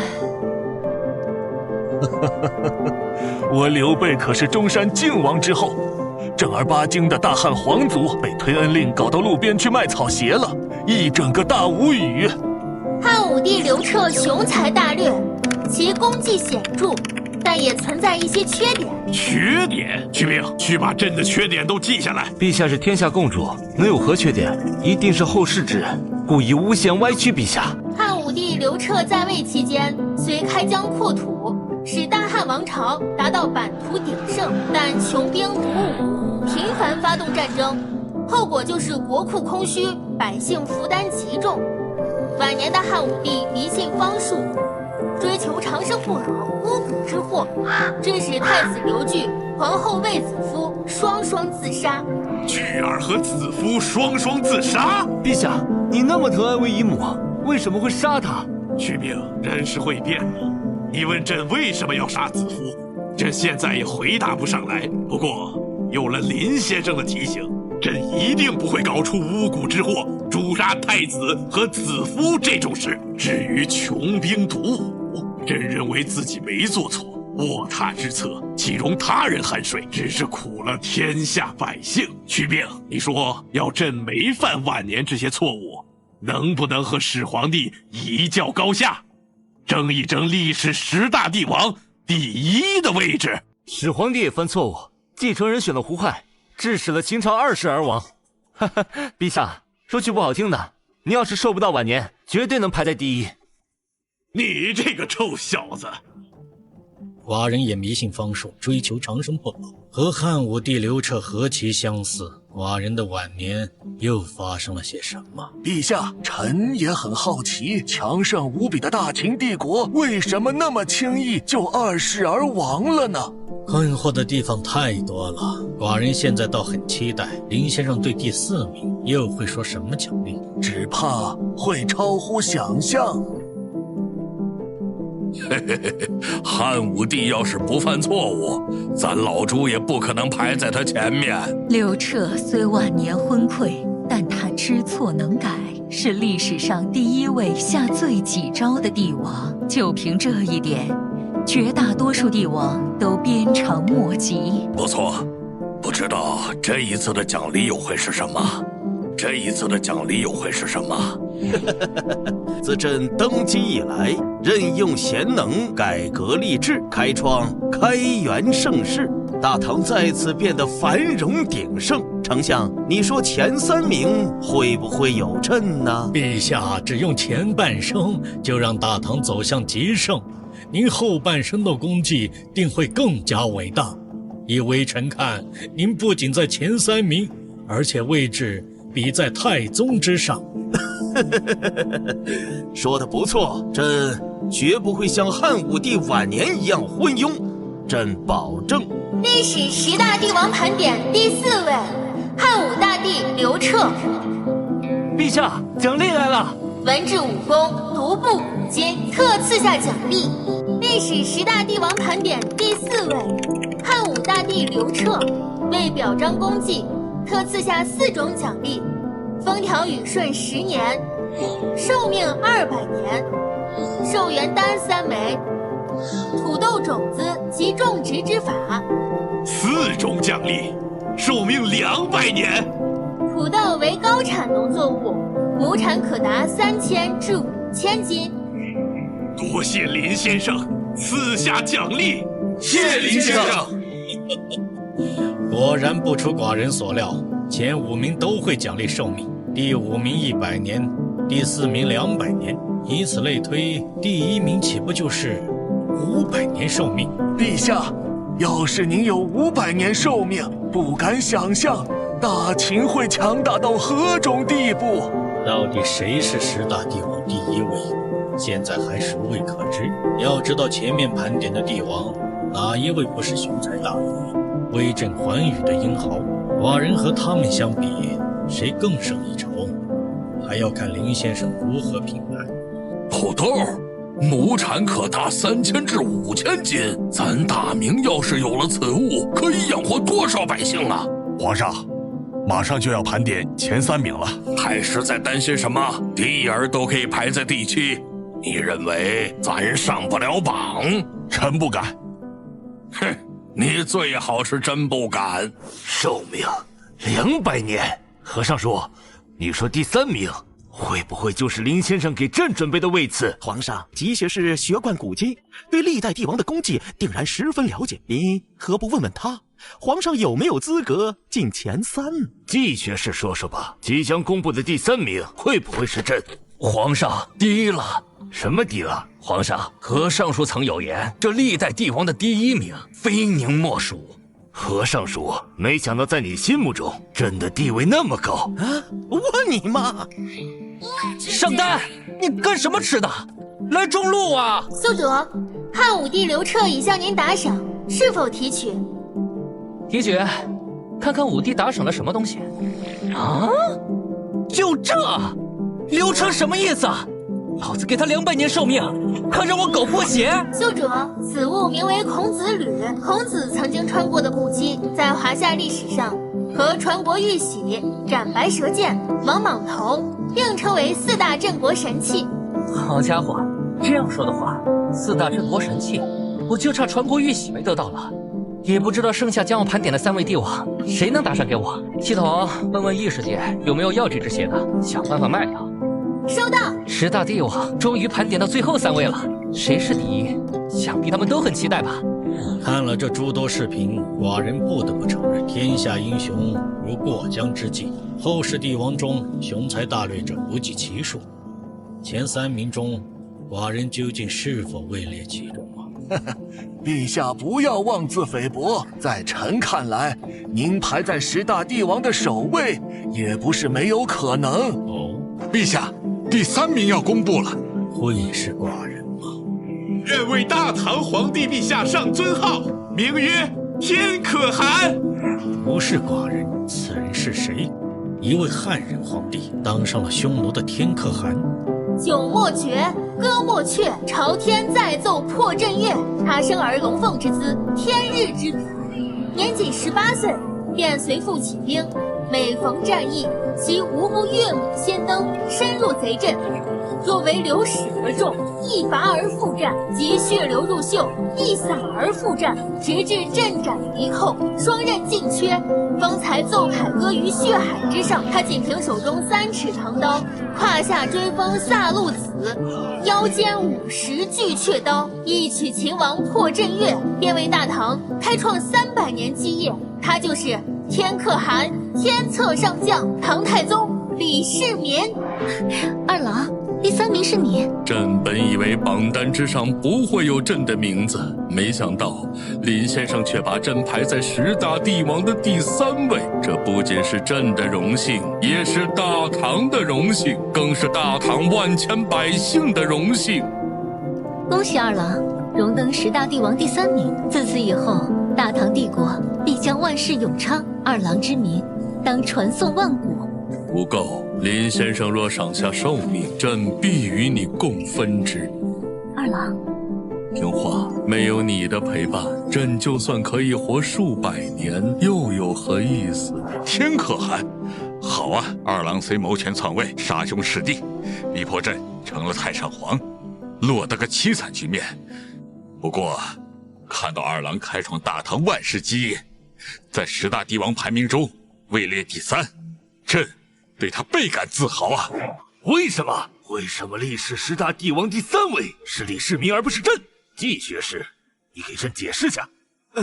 皇上，第3名不是您，可能是林先生把您排在了第1、2名，也说不定呢。真的不错，朕是实权老人，以朕的功绩排在前2名也属正常。大唐帝国唐太宗李世民，此人既被外族称为天可汗，必定和之前的朱棣杨坚一样武质超群，只是不知道他还有何过人之处。李二英姿盖世，武定四方，贞观之治流传万方。此人排在第3，咱第2有戏了。崇爸，你能不能不要那么自负啊？人家唐太宗雄才大略，文治武功哪样不比你强？此人才第3，你凭什么能排在他前头？前2必有朕的名字。一开始咱也不在乎排在第几，可是林先生的赏赐中，风调雨顺，高产种子，这些对百姓的帮助太大了。于是朕一直期待能排在前列，不想咱一介布衣，林先生那么看得起10大帝王中，居然把咱排在仅次于始皇帝的位置上。你就吹吧，一会儿前2名公布，有你哭的时候。唐太宗李世民，7世纪最强碳基生物，东半球话事人，大唐玄武门继承法创始人。玄武门继承法创始人是什么鬼？皇皇太宗业，树立甚宏达，上马打天下，开疆拓土，下马治天下，发展民生，千载文治武功第1人，唐太宗李世民也。李世民是哪冒出来的毛头小儿？朕才是华夏历史上文治武功第1人。伟人曾评价：自古能君，我一人出李世民之右者，其次则朱元璋矣。唐太宗是冷兵器时代的军事天才，皇帝中的战神，战神中的皇帝。若他不做皇帝，武庙十哲中一定有他的位置。李世民弘济苍生，其意多如再造华夏。他开创贞观之治，为千古传唱，为后世子孙向往。战神皇帝，寡人虽不如，不过论军事能力，他比起寡人的王翦、蒙恬、赵信又如何？陛下，我是陈吹。如果林先生排历史10大名将，臣必进前3。6国独灭齐武，王将军的本事，寡人自不会怀疑。陛下，刚才视频中出现个人名，您注意到没有？朱元璋，此人会是10大帝王中的第1吗？镇朱瞻基打得蒙古跪地投降，朕算是战神皇帝吗？战神皇帝，等朕御驾亲征，横扫瓦剌，这个名头就是我大明战神朱祁镇的了。陛下此战必定凯旋而归。陛下一族凶残，您金贵之躯怎可轻易涉险？大胆于切，你说朕不如太祖、成祖和父皇喽？陛下尚有自知之明。好，居然敢顶撞朕，拉走，停杖50。陛下，大军出征在即，就饶过于谦这次吧。等朕凯旋而归，再找你算账。李世民虽是个好皇帝，但绝不是个好人。为了皇位，他发动玄武门之变，杀兄戮弟，逼迫父皇退位。为了掩盖事实，成为华夏历史上第1位篡改史书的皇帝。杀兄戮弟，篡改史书，此人倒是大胆。陛下当谨防此等事情的发生。你想说胡亥吧？他虽顽劣，但绝没有此等气魄，敢杀掉扶苏。丞相多虑了。陛下，大秦在视频中2世而亡，难道真的是扶苏公子的过失吗？丞相说的不错，如果扶苏正常即位，大秦怎么会那么快灭亡？这其中到底发生了什么？唐太宗李世民，历史10大帝王盘点位列第3位。上榜理由：唐太宗虽有玄武门污点，但他整威王、匡文教、复汉江、树地范、立典章，让华夏民族彻底在世界文明中扬名。第3名，当之无愧。历史10大帝王排名从第5位开始就奖励寿命，不知道进入前3会不会有变化？应当不会。只剩最后2名没有公布，也不知寡人能否上榜。身体的日渐衰弱，让寡人对寿命实在太渴望了。果然，朕在后世遭人诟病的点，还是在玄武门之变上。二郎，你看看之前上榜的历代帝王，哪有没有过失的？那个朱棣抢侄子的皇位，前朝杨坚毒杀亲戚周宣帝，你位列前3，就说明林先生更认可的是你的功绩啊。吴垢说的不错，是朕多虑了，也不知道林先生会奖励什么。我想和你共享寿命的愿望，他是否同意啊？李世民有谋权篡位的过失，咱的不足之处又是什么？重八，你的毛病可太多了。就说一点，夜里喜欢打呼噜放屁，是不是你？老伴儿，你胡说个啥？咱历史10大帝王中位列第2，给朕留点颜面。你说第2就第2了，多少功绩卓著的帝王都还没上榜，啥时候就轮到你当第2了？那你说说，历史上还没上榜的皇帝，哪位可以比得上咱？不说是皇帝，汉光帝刘秀，你比得上吗？刘秀虽是中兴之王，但得位过于轻松。下一位。汉文帝刘彻，这位确实勤政爱民，咱也很敬仰。不过终究不是开国之君。下一位。哼，元廷忽必烈，一族而已，咱自信不比他差。行，我不说了。你现在呀，狂到没边了。至于你是不是第2，还是让林先生评判吧。历史10大帝王第3位，唐太宗李世民雄才大略，特赐下奖励。奖励包括：1. 寿命500年；2. 风调雨顺30年；3. 土豆、番薯种子1吨。二郎，你可以活500年。土豆、番薯种子，此2种农作物亩产均可在3000斤以上，极其适合大唐境内大面积种植。朕李世民替大唐百姓感谢林先生赏赐。历史10大帝王前3名，宿主均可实现一个心愿。唐太宗李世民，请说出你的心愿。林先生，朕想让长孙皇后和朕获得1样酒，可以吗？如你所愿，此为比翼共生丹，使用此丹后，可指定一名女子与你同生共死。多谢林先生，朕立誓在接下来的500年内，定让大唐帝国傲立寰宇。风调雨顺自不必说，前面几位都有这个奖励，无非是年限长短而已。出乎寡人意料的是，第3名的寿命居然是500年。不光如此，前3名居然还可以实现个心愿。前面2位又会是什么样的奖励？寡人太期待了。500年，老子忽然觉得100年不香了。比翼共生丹，要是陛下你得到此丹，本宫是不是也可以活100年了？你又怎么知道朕会选择你一起同生共死呢？好啊，刘季，有了戚夫人，糟糠之妻就可以抛弃是吧？要不是本宫活不过你，势必要把那贱人做成人质。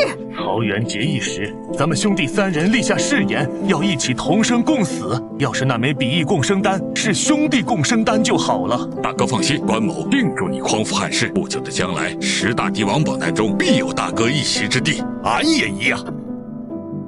好兄弟，到朕了，到朕了！第2名一定是我十全老人。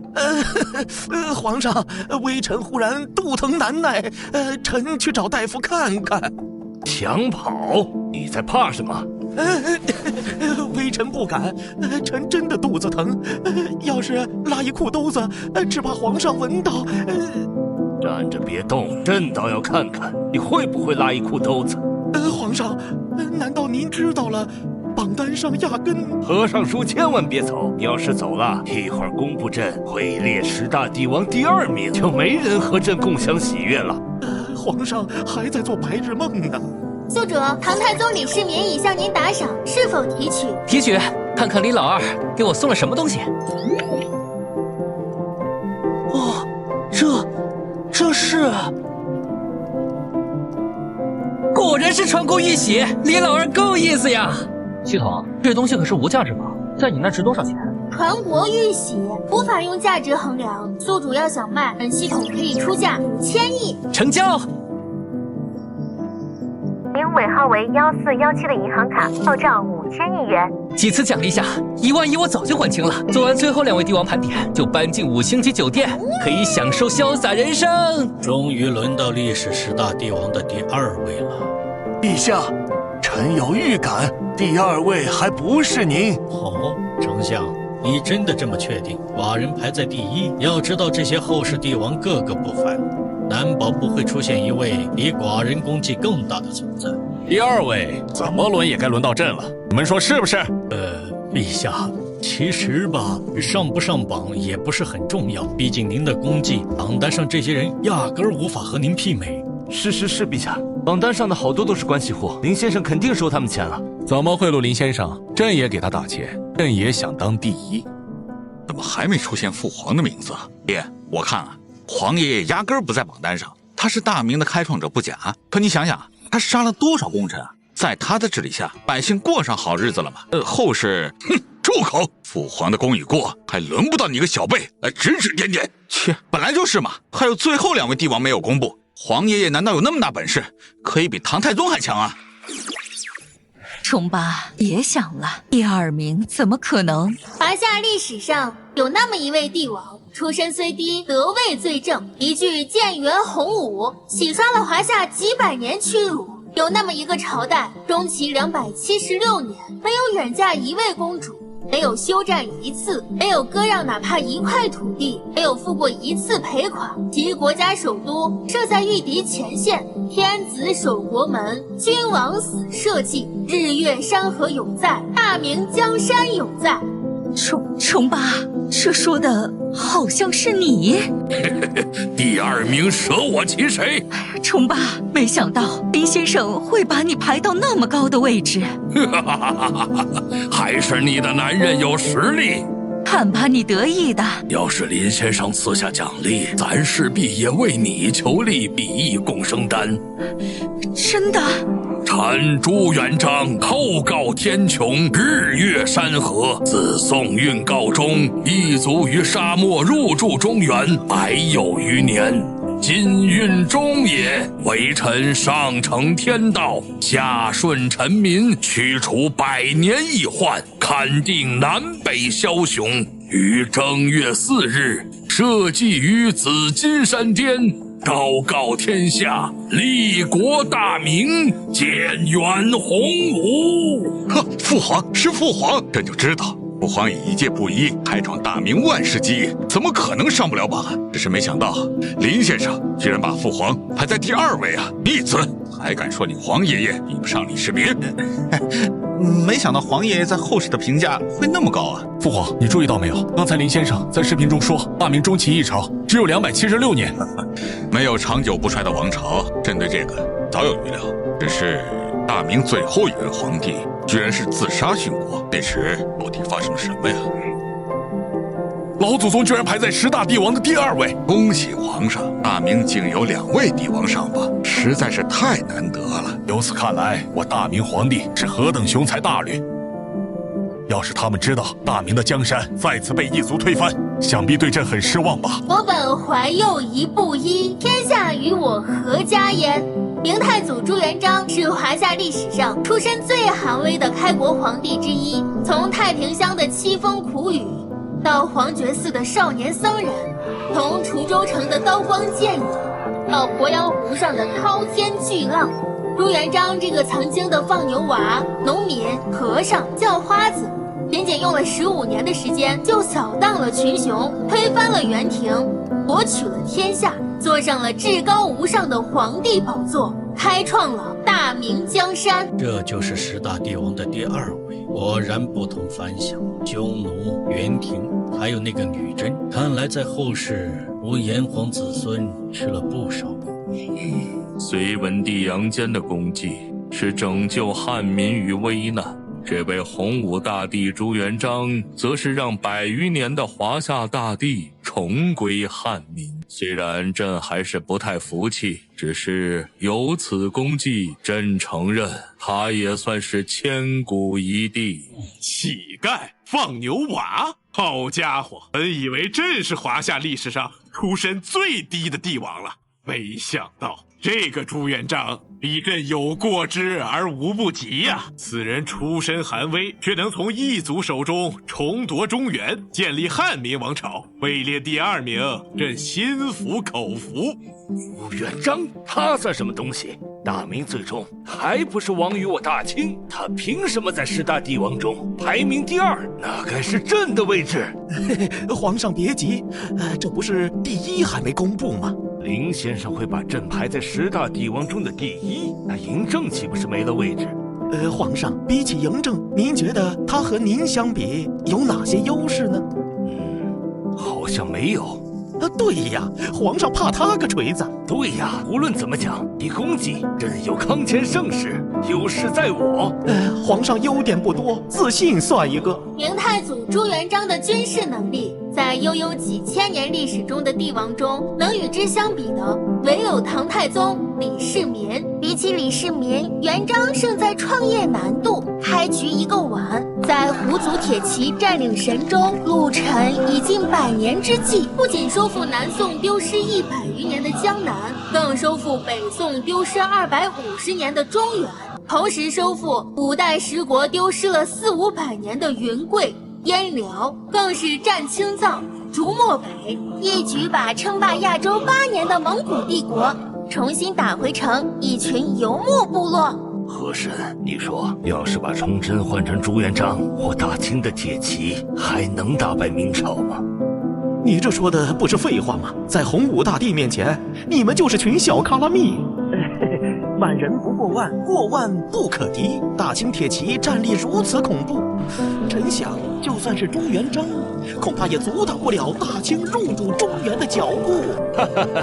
说得不错，什么洪武大帝都是汉民胡乱吹嘘，以此达到反清复明的目的。此人功绩重在于恢复汉人疆土，文治武功能不在寡人之下。不知道林先生这次又会给予什么奖励？出身如此低微，却能重整河山，再造华夏，设身处地的想，朕恐怕做不到。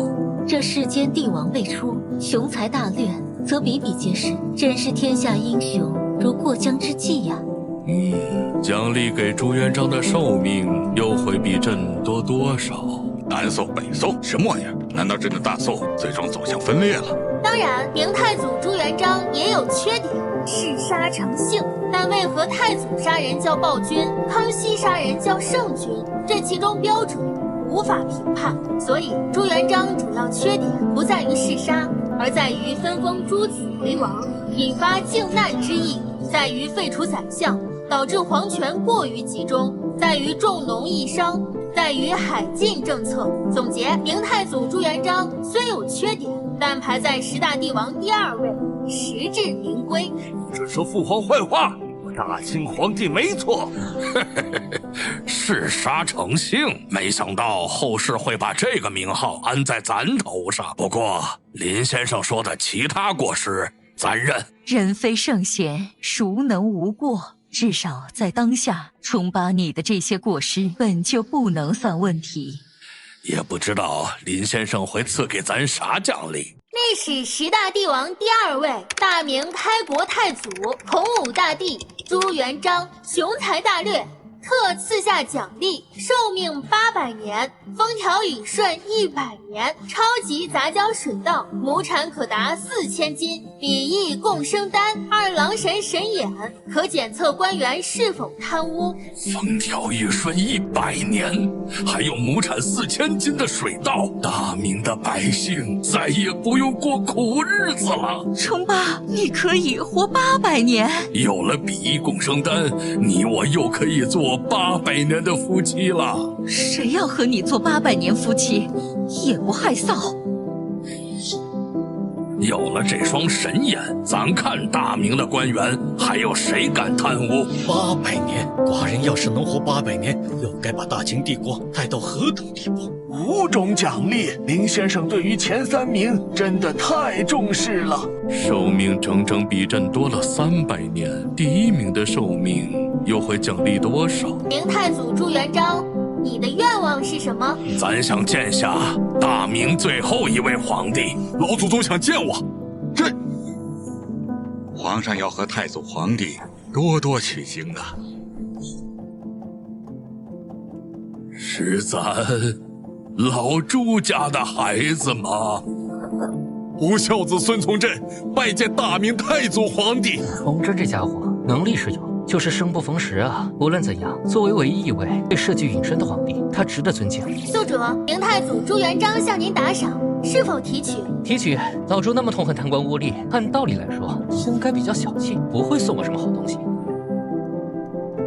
不是老朱，我缺一张纸吗？宿主，大明洪武年间，曾在遂昌出现一座超大型金矿，此物乃是那座金矿地契。什么玩意儿？也就是说，老朱送了我一座金矿山？不错，系统探测，此金矿价值1万亿左右。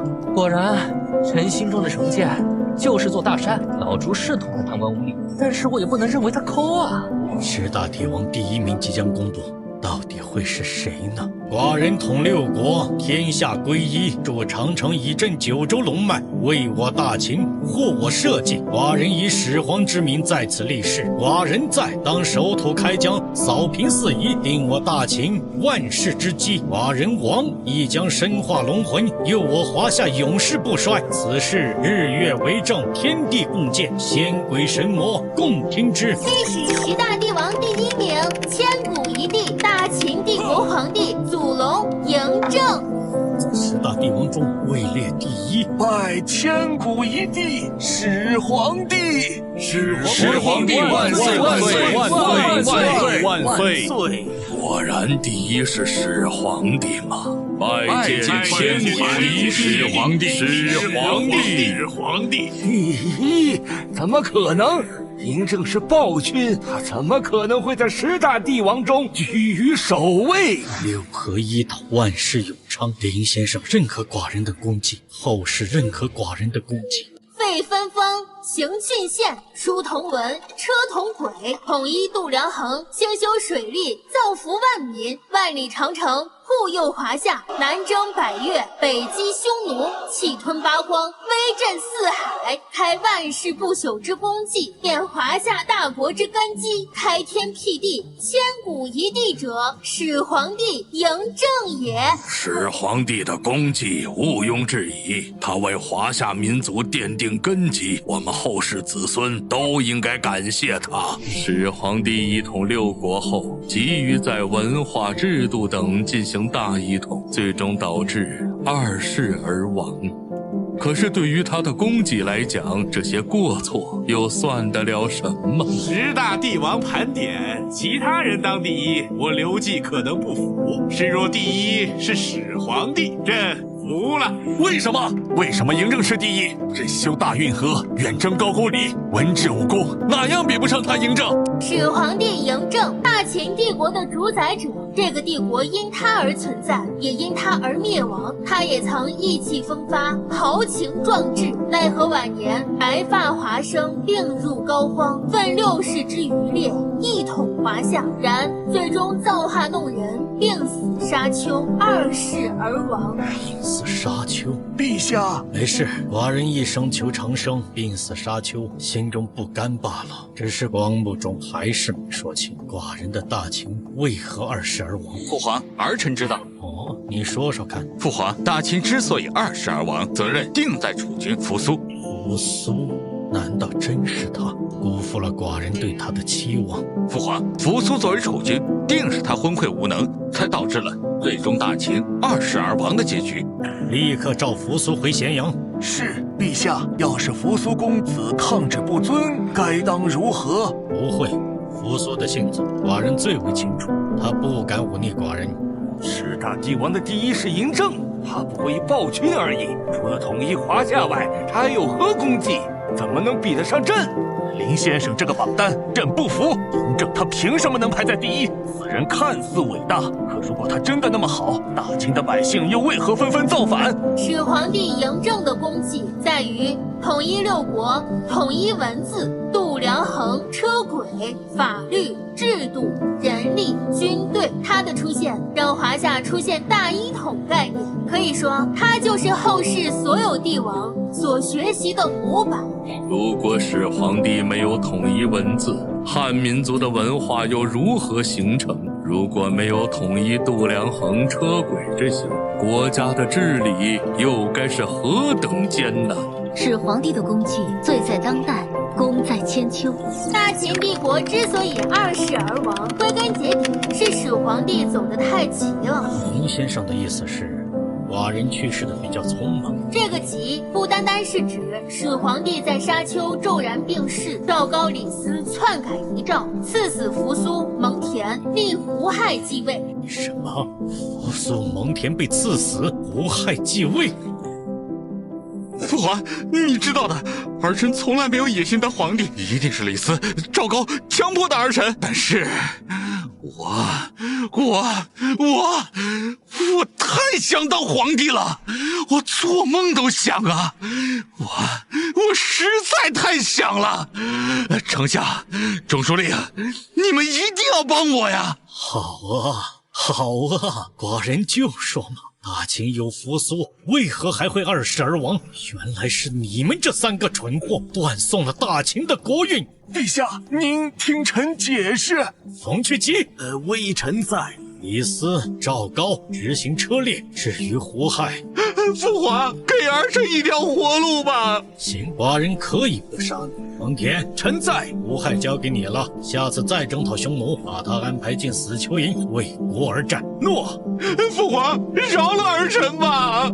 大秦之所以2世而亡，另一个原因还是在于始皇帝太急了。不可否认，始皇帝是想用他活着的时间将所有想做的事做好，但太急就容易出问题。统一文字，施行焚书坑儒，得罪了天下读书人；修筑长城，为此大兴徭役，得罪了天下百姓；打击6国余孽，推行严刑峻法，造成天下恐慌。林先生果然懂寡人。大秦2世而亡，只能说时也命也。始皇帝太可惜了，若是他能活得久一点，步子迈得慢一点，大秦在他的治理下又会变成什么样子啊？始皇帝的这些治国举措，确实像林先生说的那样，本身没错，就是太急了。朕突然想起个人，谁？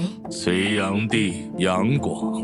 太急了，朕修筑大运河，是否也犯了这个错误？历史10大帝王盘点第1名，历史10大帝王盘点第1名，大秦帝国始皇帝嬴政。上榜理由：六合一统，万世永昌，真正的千古一帝。特赐奖励如下：长生不死，风调雨顺100年，世界地图1份。长生不死，朕没有听错吧？咱本以为最多是寿命1000年，没想到林先生直接让始皇帝长生不死，那我们后面这些朝代还有存在的必要吗？长生不死，寡人一生都在追求长生，今天终于实现了，恭喜陛下！10大帝王盘点已经结束，以后还将盘点历史各种各样人物，诸位敬请期待。还盘点别的，那朕还有机会上榜，朕也想长生不死。接下来是盘点昏君，还是10大武将，或者是10大奸臣？宿主，始皇帝嬴政已向您打赏，是否提取？提取。传国玉玺我已经有了，嬴政又会送什么？由于九州鼎过大，已进行同比例缩小。九州鼎？不错，夏朝建立后，大禹用天下9牧所供青铜铸成9鼎，象征天下9州，此为华夏无价之宝。我现在不缺钱，先收起来吧。10大帝王盘点告一段落，先出去潇洒一段时间再说。游艇、别墅、豪车、美女，我来啦！